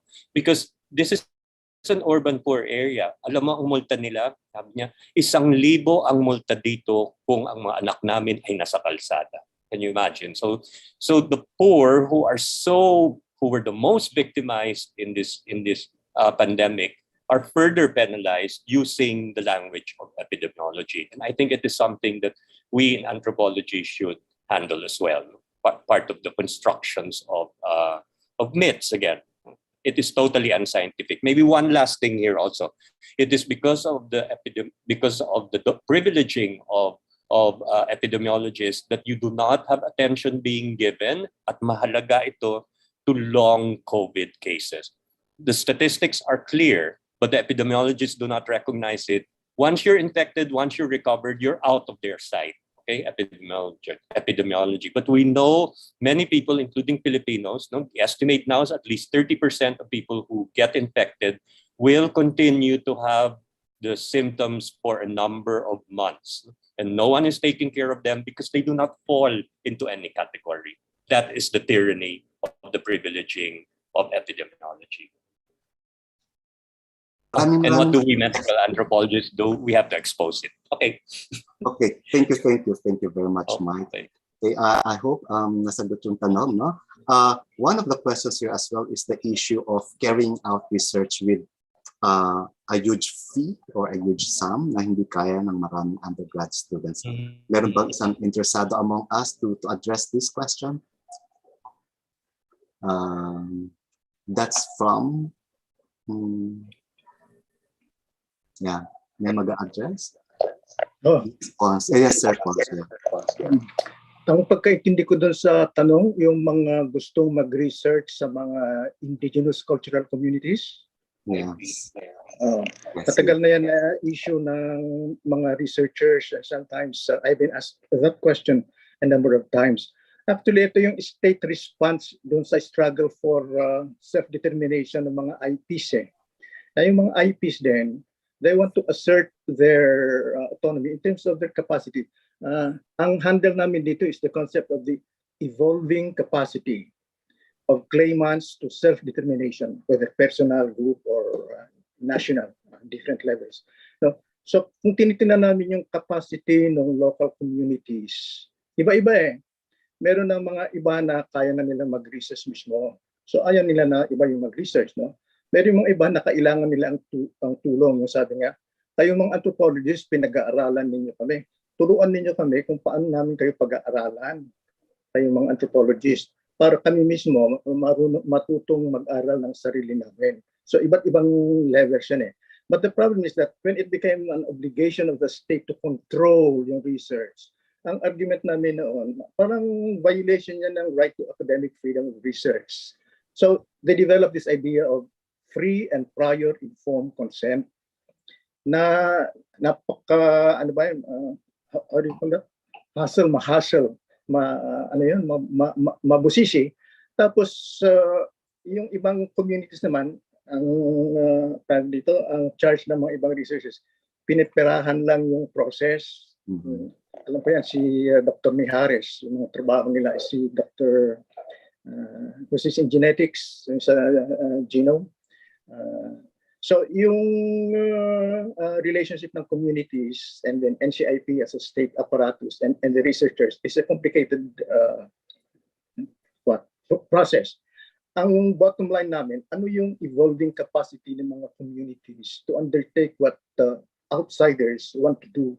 So ang approach namin dyan, okay, you go to the free prior informed consent process, but also pay attention to improving the capacity of local communities to do their own. Yung notion ng empowerment na malimit sa community empowerment, community empowerment, how do you work that out in actual lives, in the actual lives of peoples in the communities? Kaya nga yung isang gawin namin dyan, sila na mismo yung gumawa. For instance, we have this agreement to work with the community on yung documentation ng kanilang folk medicine. So tinuruan namin sila na sila yung gumawa. Problema, yung funding agency gustong kunin yung kopya. Sabi ng mga communities, hindi pwede kasi sabi ng mga elders namin private knowledge ng community kasi baka magamit against us. So what we did was, ano kaya kung sinabi namin, mungkahin namin, kausapin ninyo yung funding agency, explain ninyo. So in-explain nila. At hindi nila ipinakita lang nila yung kopya. hindi ipinigay dun sa funding agency. So meron mga negotiations for the assertion of autonomy. And I think that those coming out from outside, academic researchers, should be familiar with the kind of relationship of negotiation leading to the empowerment of the capacities of communities to do their own research as an expression of self-determination. It has worked in our experience, so I don't see why it can't work in others. We've done that also with Dr. Linda Borton, yung may nag-comment kanina, yung relationship with other anthropologists. Linda Borton, we used to be with UGAT, rest in peace. We worked together, this was funded by an international agency to capacitate, quote unquote, to capacitate yung mga Agusan Manobo to document their indigenous practices of biodiversity conservation. And at the end of the process, they were able to do their documentation. Sila yung nag-document, sila yung nagsulat at sinuportan yung publication. That kind of thing. So it's a challenge also to the capacity of academic researchers to negotiate with local communities so that everything is done fair and square. And then my added contribution in terms of empowering the local communities to assert their claims to sovereignty. Okay. Maraming salamat, Sir Pops. Maraming salamat, Sir Pops, for that response. And I think Ma'am Mary has a response to this. But before that, Ma'am Mary, we have about, I think, 15 minutes or 10 minutes left for our open forum. Ang daming questions. So may I ask our panels to address the questions briefly? Okay. Yeah, but if we can accommodate the remaining questions. Yeah, please, Ma'am Mary. Oh, no, let's go to the questions. I think it's more important. Go ahead. Okay, so yeah, thank you, Ma'am Mary. How about this particular issue of UGAT elders coming mainly from Manila or the national or the NCR, the National Capital Region? Who wants to address this concern? Perhaps just briefly. Maybe I can share my experience. Yes, I spent all my life teaching in Philippine studies. And I'm proud to say na integrate ko sa curriculum ng Philippine Studies ang antro, no? Talagang pinasok natin Filipino culture, ganyan. So ang marami naman na tayo na mga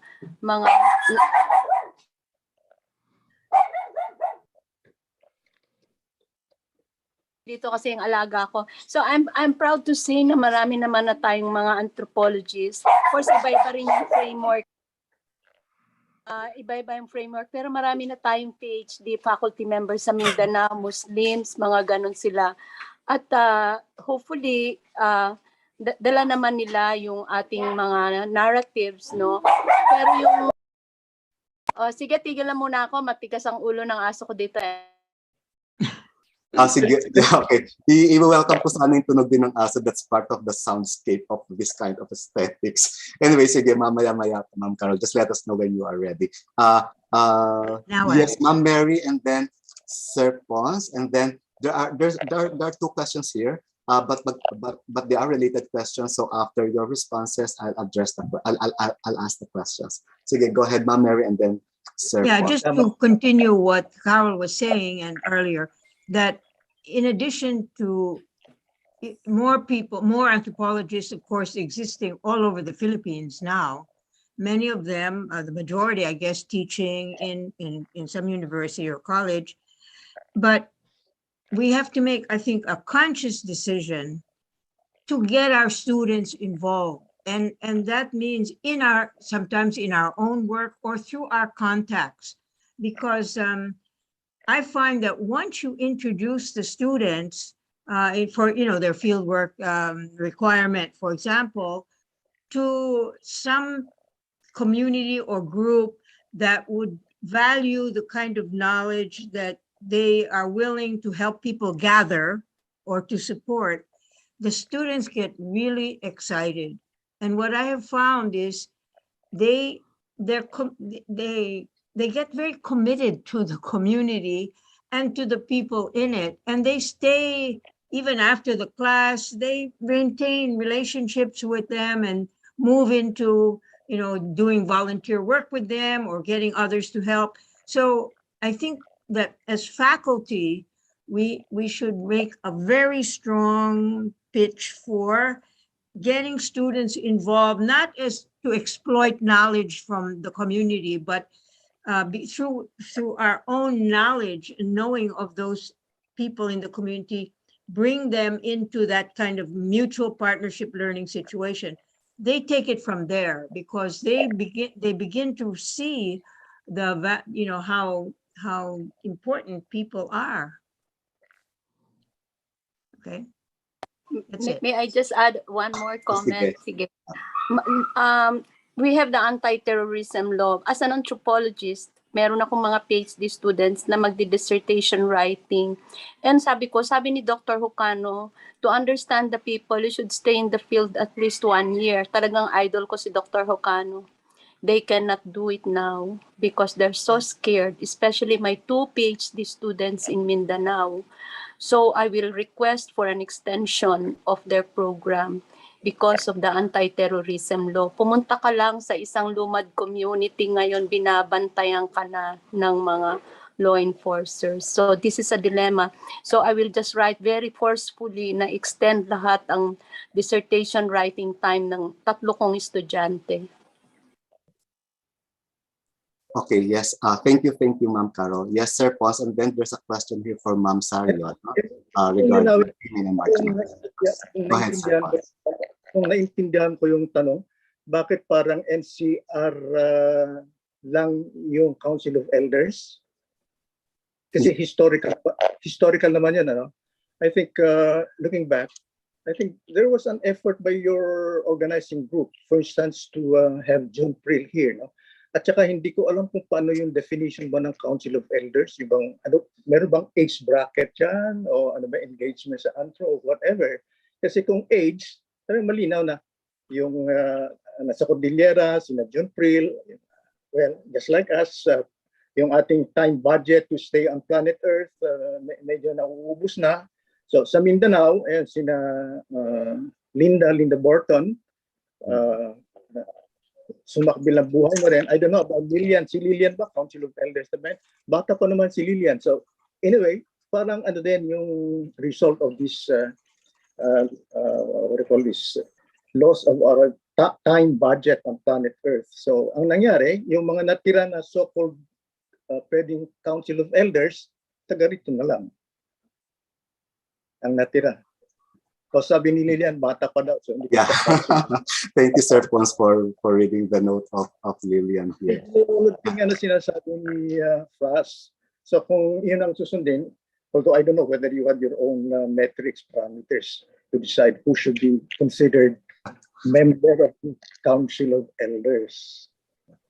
Perhaps one of those issues that we can discuss in the General Assembly. Yeah. Pero personal ko lagi dyan, halimbawa, ito personal experience, no? Sabi nila yung mga nakasalamuha ko dati active ka naman dun sa mga Cordillera issues, pero parang after mga 90s, hindi ka na dumadalaw, doon ka na sa Mindanao. Sabi ko, alam mo yung terms of engagement natin is struggle for self-determination sa tingin ko kaya na ninyo to determine yourself. So doon naman tayo sa kung saan tayo kailangan kasi sila yung nanghihingi ng tulong. So yung operational work natin dito sa interventions, ano yung evolving capacity nga ng local communities? Kung sa tingin namin, kaya na nila, umaalis na kami. For instance, we set up the Centros, an NGO. Anak yun ng UGATA, it was meant to be the action arm of UGAT. Pero dahil nga we were working with communities, tapos community empowerment yung sinasabi, ang operational goal natin, ano yung kakayanan na nila? So kung sa tingin natin kaya na nila, umaalis na kami. And that's in the memorandum of agreement. We made the memorandum of agreements with local communities, especially sa mga IPs, as part of this support for evolving local capacities to assert their claim to sovereignty, to self-determination. Maraming salamat, Sir Pons. Siguro one last question. There's a question from Jo Tondo. Yes, please, Jo. Are you ready to ask your question? I think that's addressed to Ma'am Sario. Yeah. This is open to the comment of everyone. Today is the global celebration commemoration of Human Rights Day. How do we relate this to the affirmative action towards marginalized sectors of society? Some affirmative action policies have been questioned in terms of effectivity in developing the sectors they sought to protect, especially in terms of dominant ethnic populations. And today is also the last day of the movement towards the end of violence towards women and children. So how can anthropology assist in terms of ending the cultures where wherein there are patriarchal abuses of cultures? Thank you, Paul. Ma'am, may I ask Ma'am Ma'am Saya and then Ma'am Mary? On women, Ma'am Saya, no? Kasi I think this is also one of your major works in anthropology and development anthropology. Yeah, sige, go ahead, Ma'am Saya. Ma'am, yung mic po niya.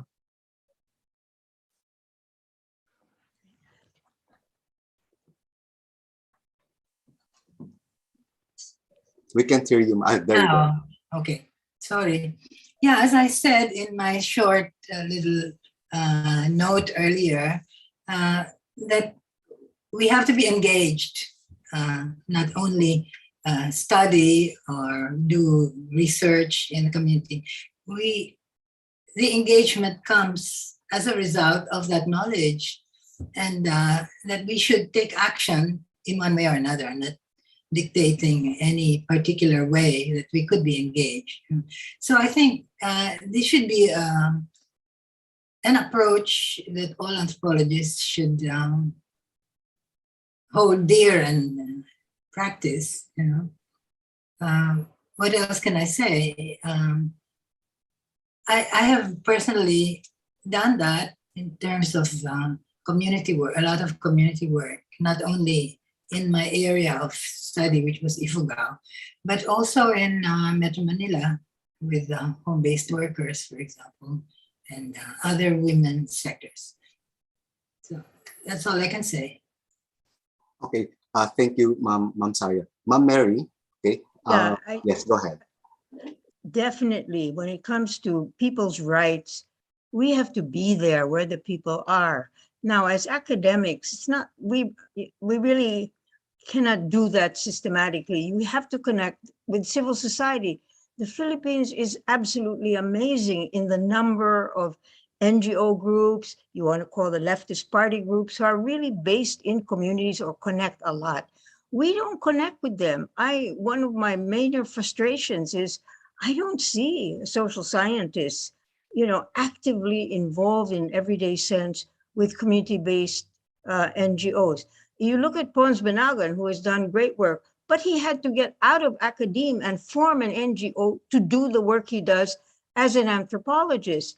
Now, and if you can do that, wonderful, but those of us who are in academia, we have to make a conscious effort to get to know those who are the movers and shakers on the ground, whether they're NGOs, POs, and offer our services, because we have something quite specific we can offer them, and also bring out those issues into the larger policy domain. And I think UGAT should definitely promote that. Brief comment.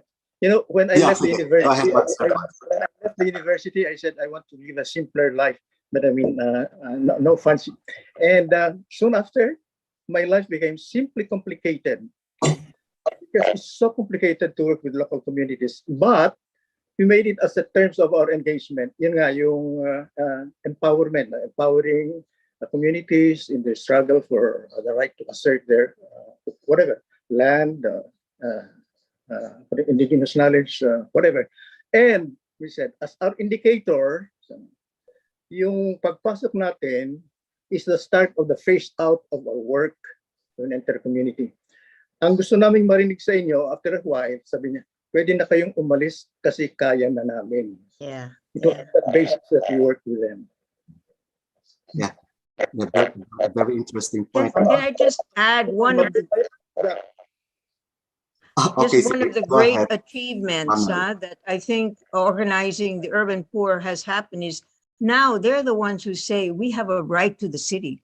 when they make statements, they make that point, and they learn that because of the whole process of becoming more aware from outside and from their own knowledge. So they are claiming their rights, but, you know, and we can help formulate that with them. Thank you, Ma'am Mary. We now have, it's now 11:57. Our time is until 12. Kasi kwentuhan naman to eh.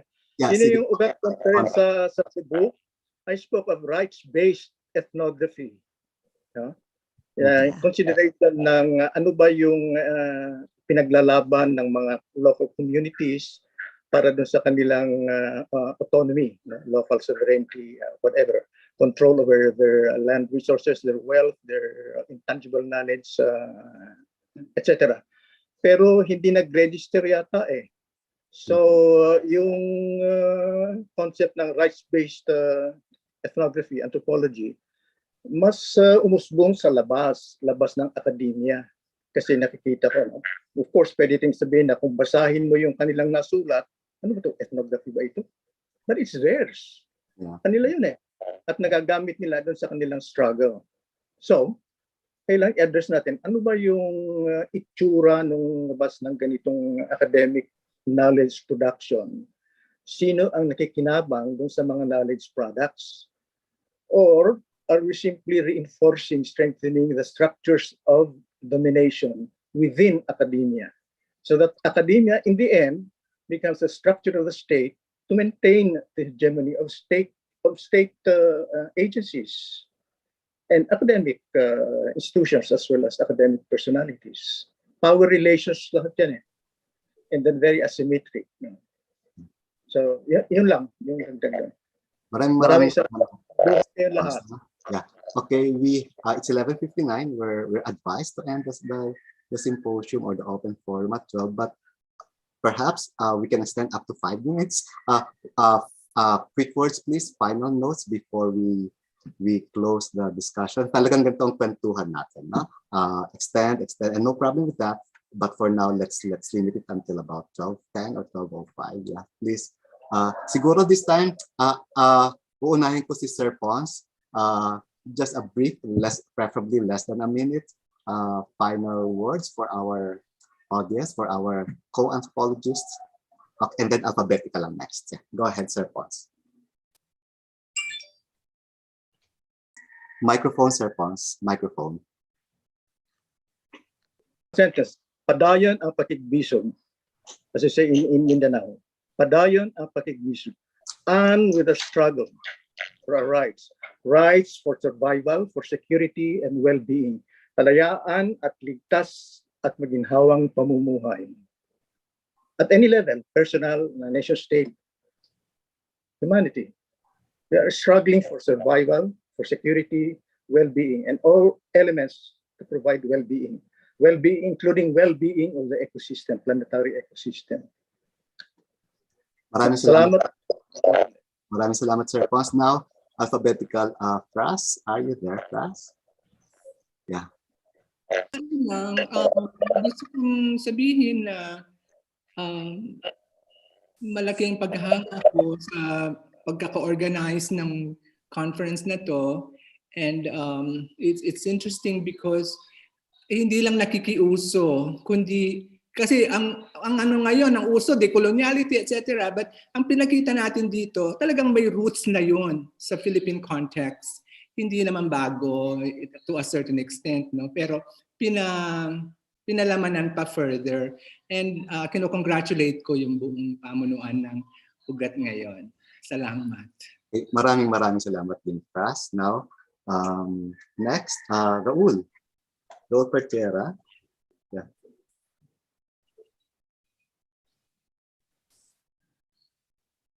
Your microphone. Bro. Yeah.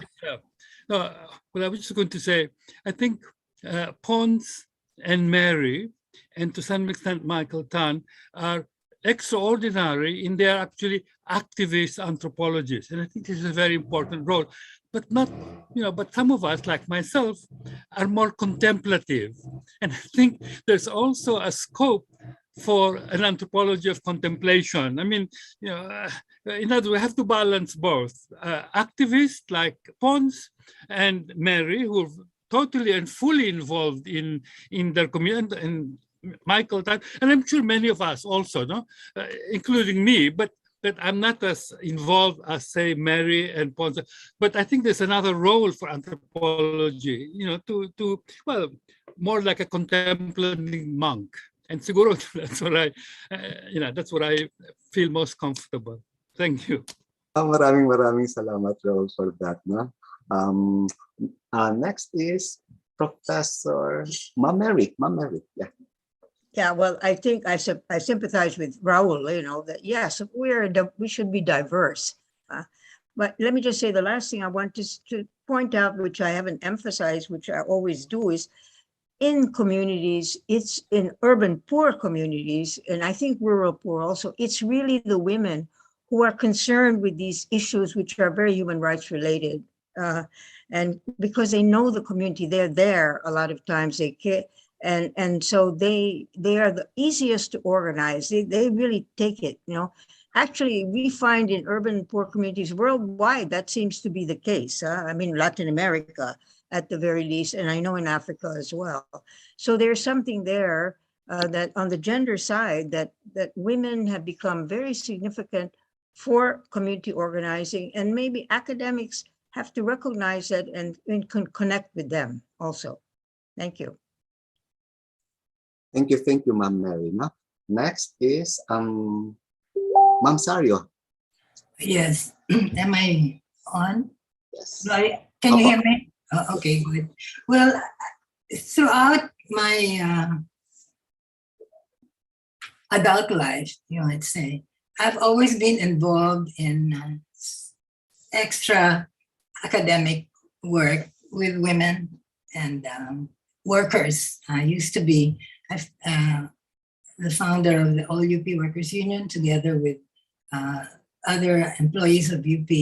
And I continue up to today to be active with women home-based workers.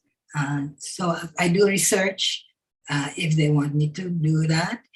But I also help conduct some seminars and help promote their products. This is, I can't do as much as I used to, but I'm still active in that sense. Okay, maraming salamat, Ma'am Saya. No? Okay, Ma'am Carol. I would like to thank you for organizing this and for allowing us to participate. No, I'm still very active. Nagtuturo pa ako. Nasa Commission on Indigenous Peoples pa rin ako. Tapos Women of Islam. So I will. My commitment is really to just allow spaces, no, for our indigenous peoples, our Muslim sisters, to be able to speak and articulate their rights. So tahimik lang ako, nakikinig lang ako. Pero gagawin ko kung humihingi sila ng data o humihingi sila ng partnership o humihingi ng pera, accounting funding, doon na lang ako pumapasok. Thank you very much. Maraming salamat, Ma'am Carol. Yes, now, Mike.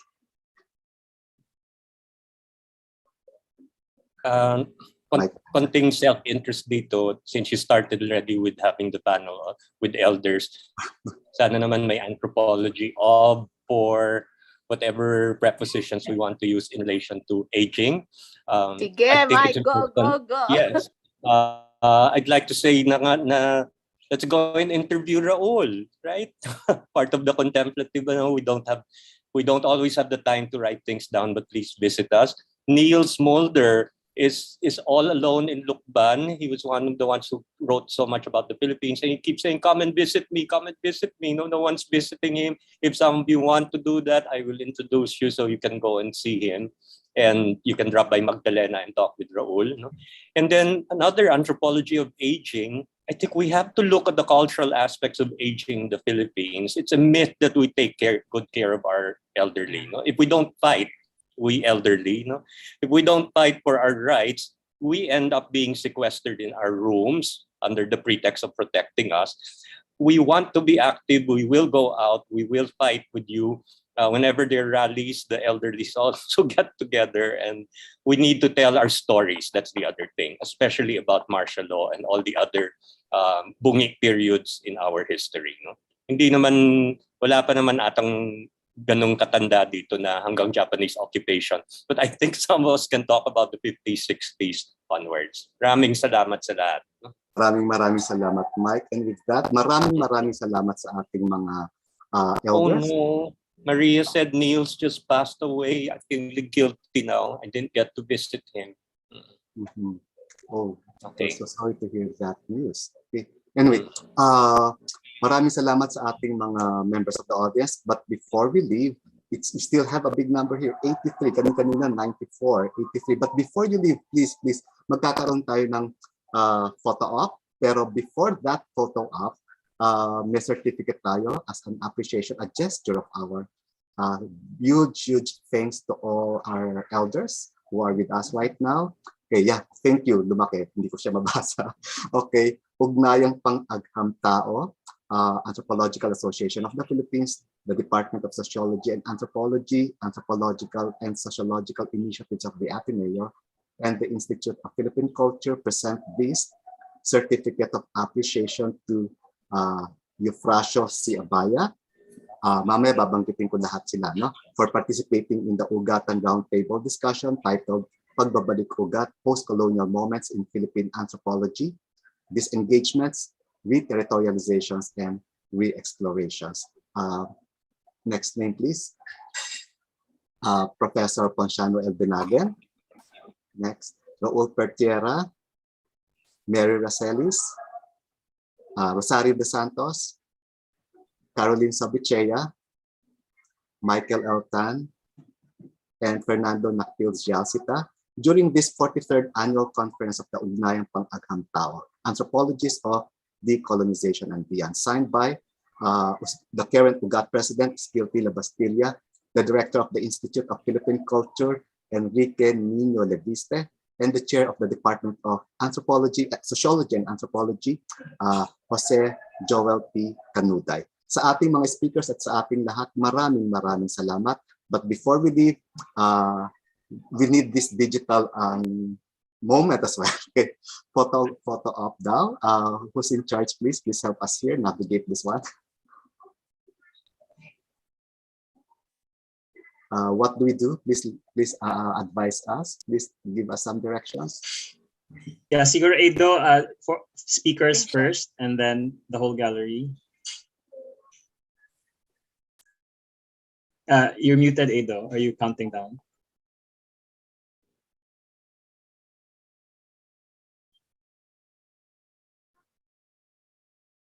Anyway, I can just count down. So speakers, big smiles. 3, 2, 1. And then if everyone can open their cameras as well, to be big privilege to be in the same panel with the UGAT elders here. 3, 2, 1. Second page. All right. Thank you so much. Muli, maraming salamat. Ipagpapatuloy natin ang ganitong klase mga kwentuhan sa iba pang mga pagkakataon, sa marami pang pagkakataon. We appreciate all the presence of all of you here right now. Muli, maraming salamat. See you in our afternoon session. And see you tomorrow. And see you until our General Assembly. And see you every day. Thank you very much. Bye-bye. Maraming salamat po. Bye. See you all again soon. Yes. Naghang yung laptop.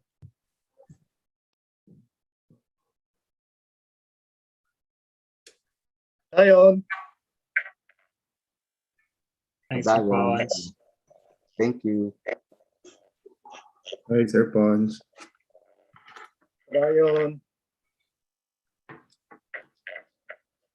Ma'am Sario.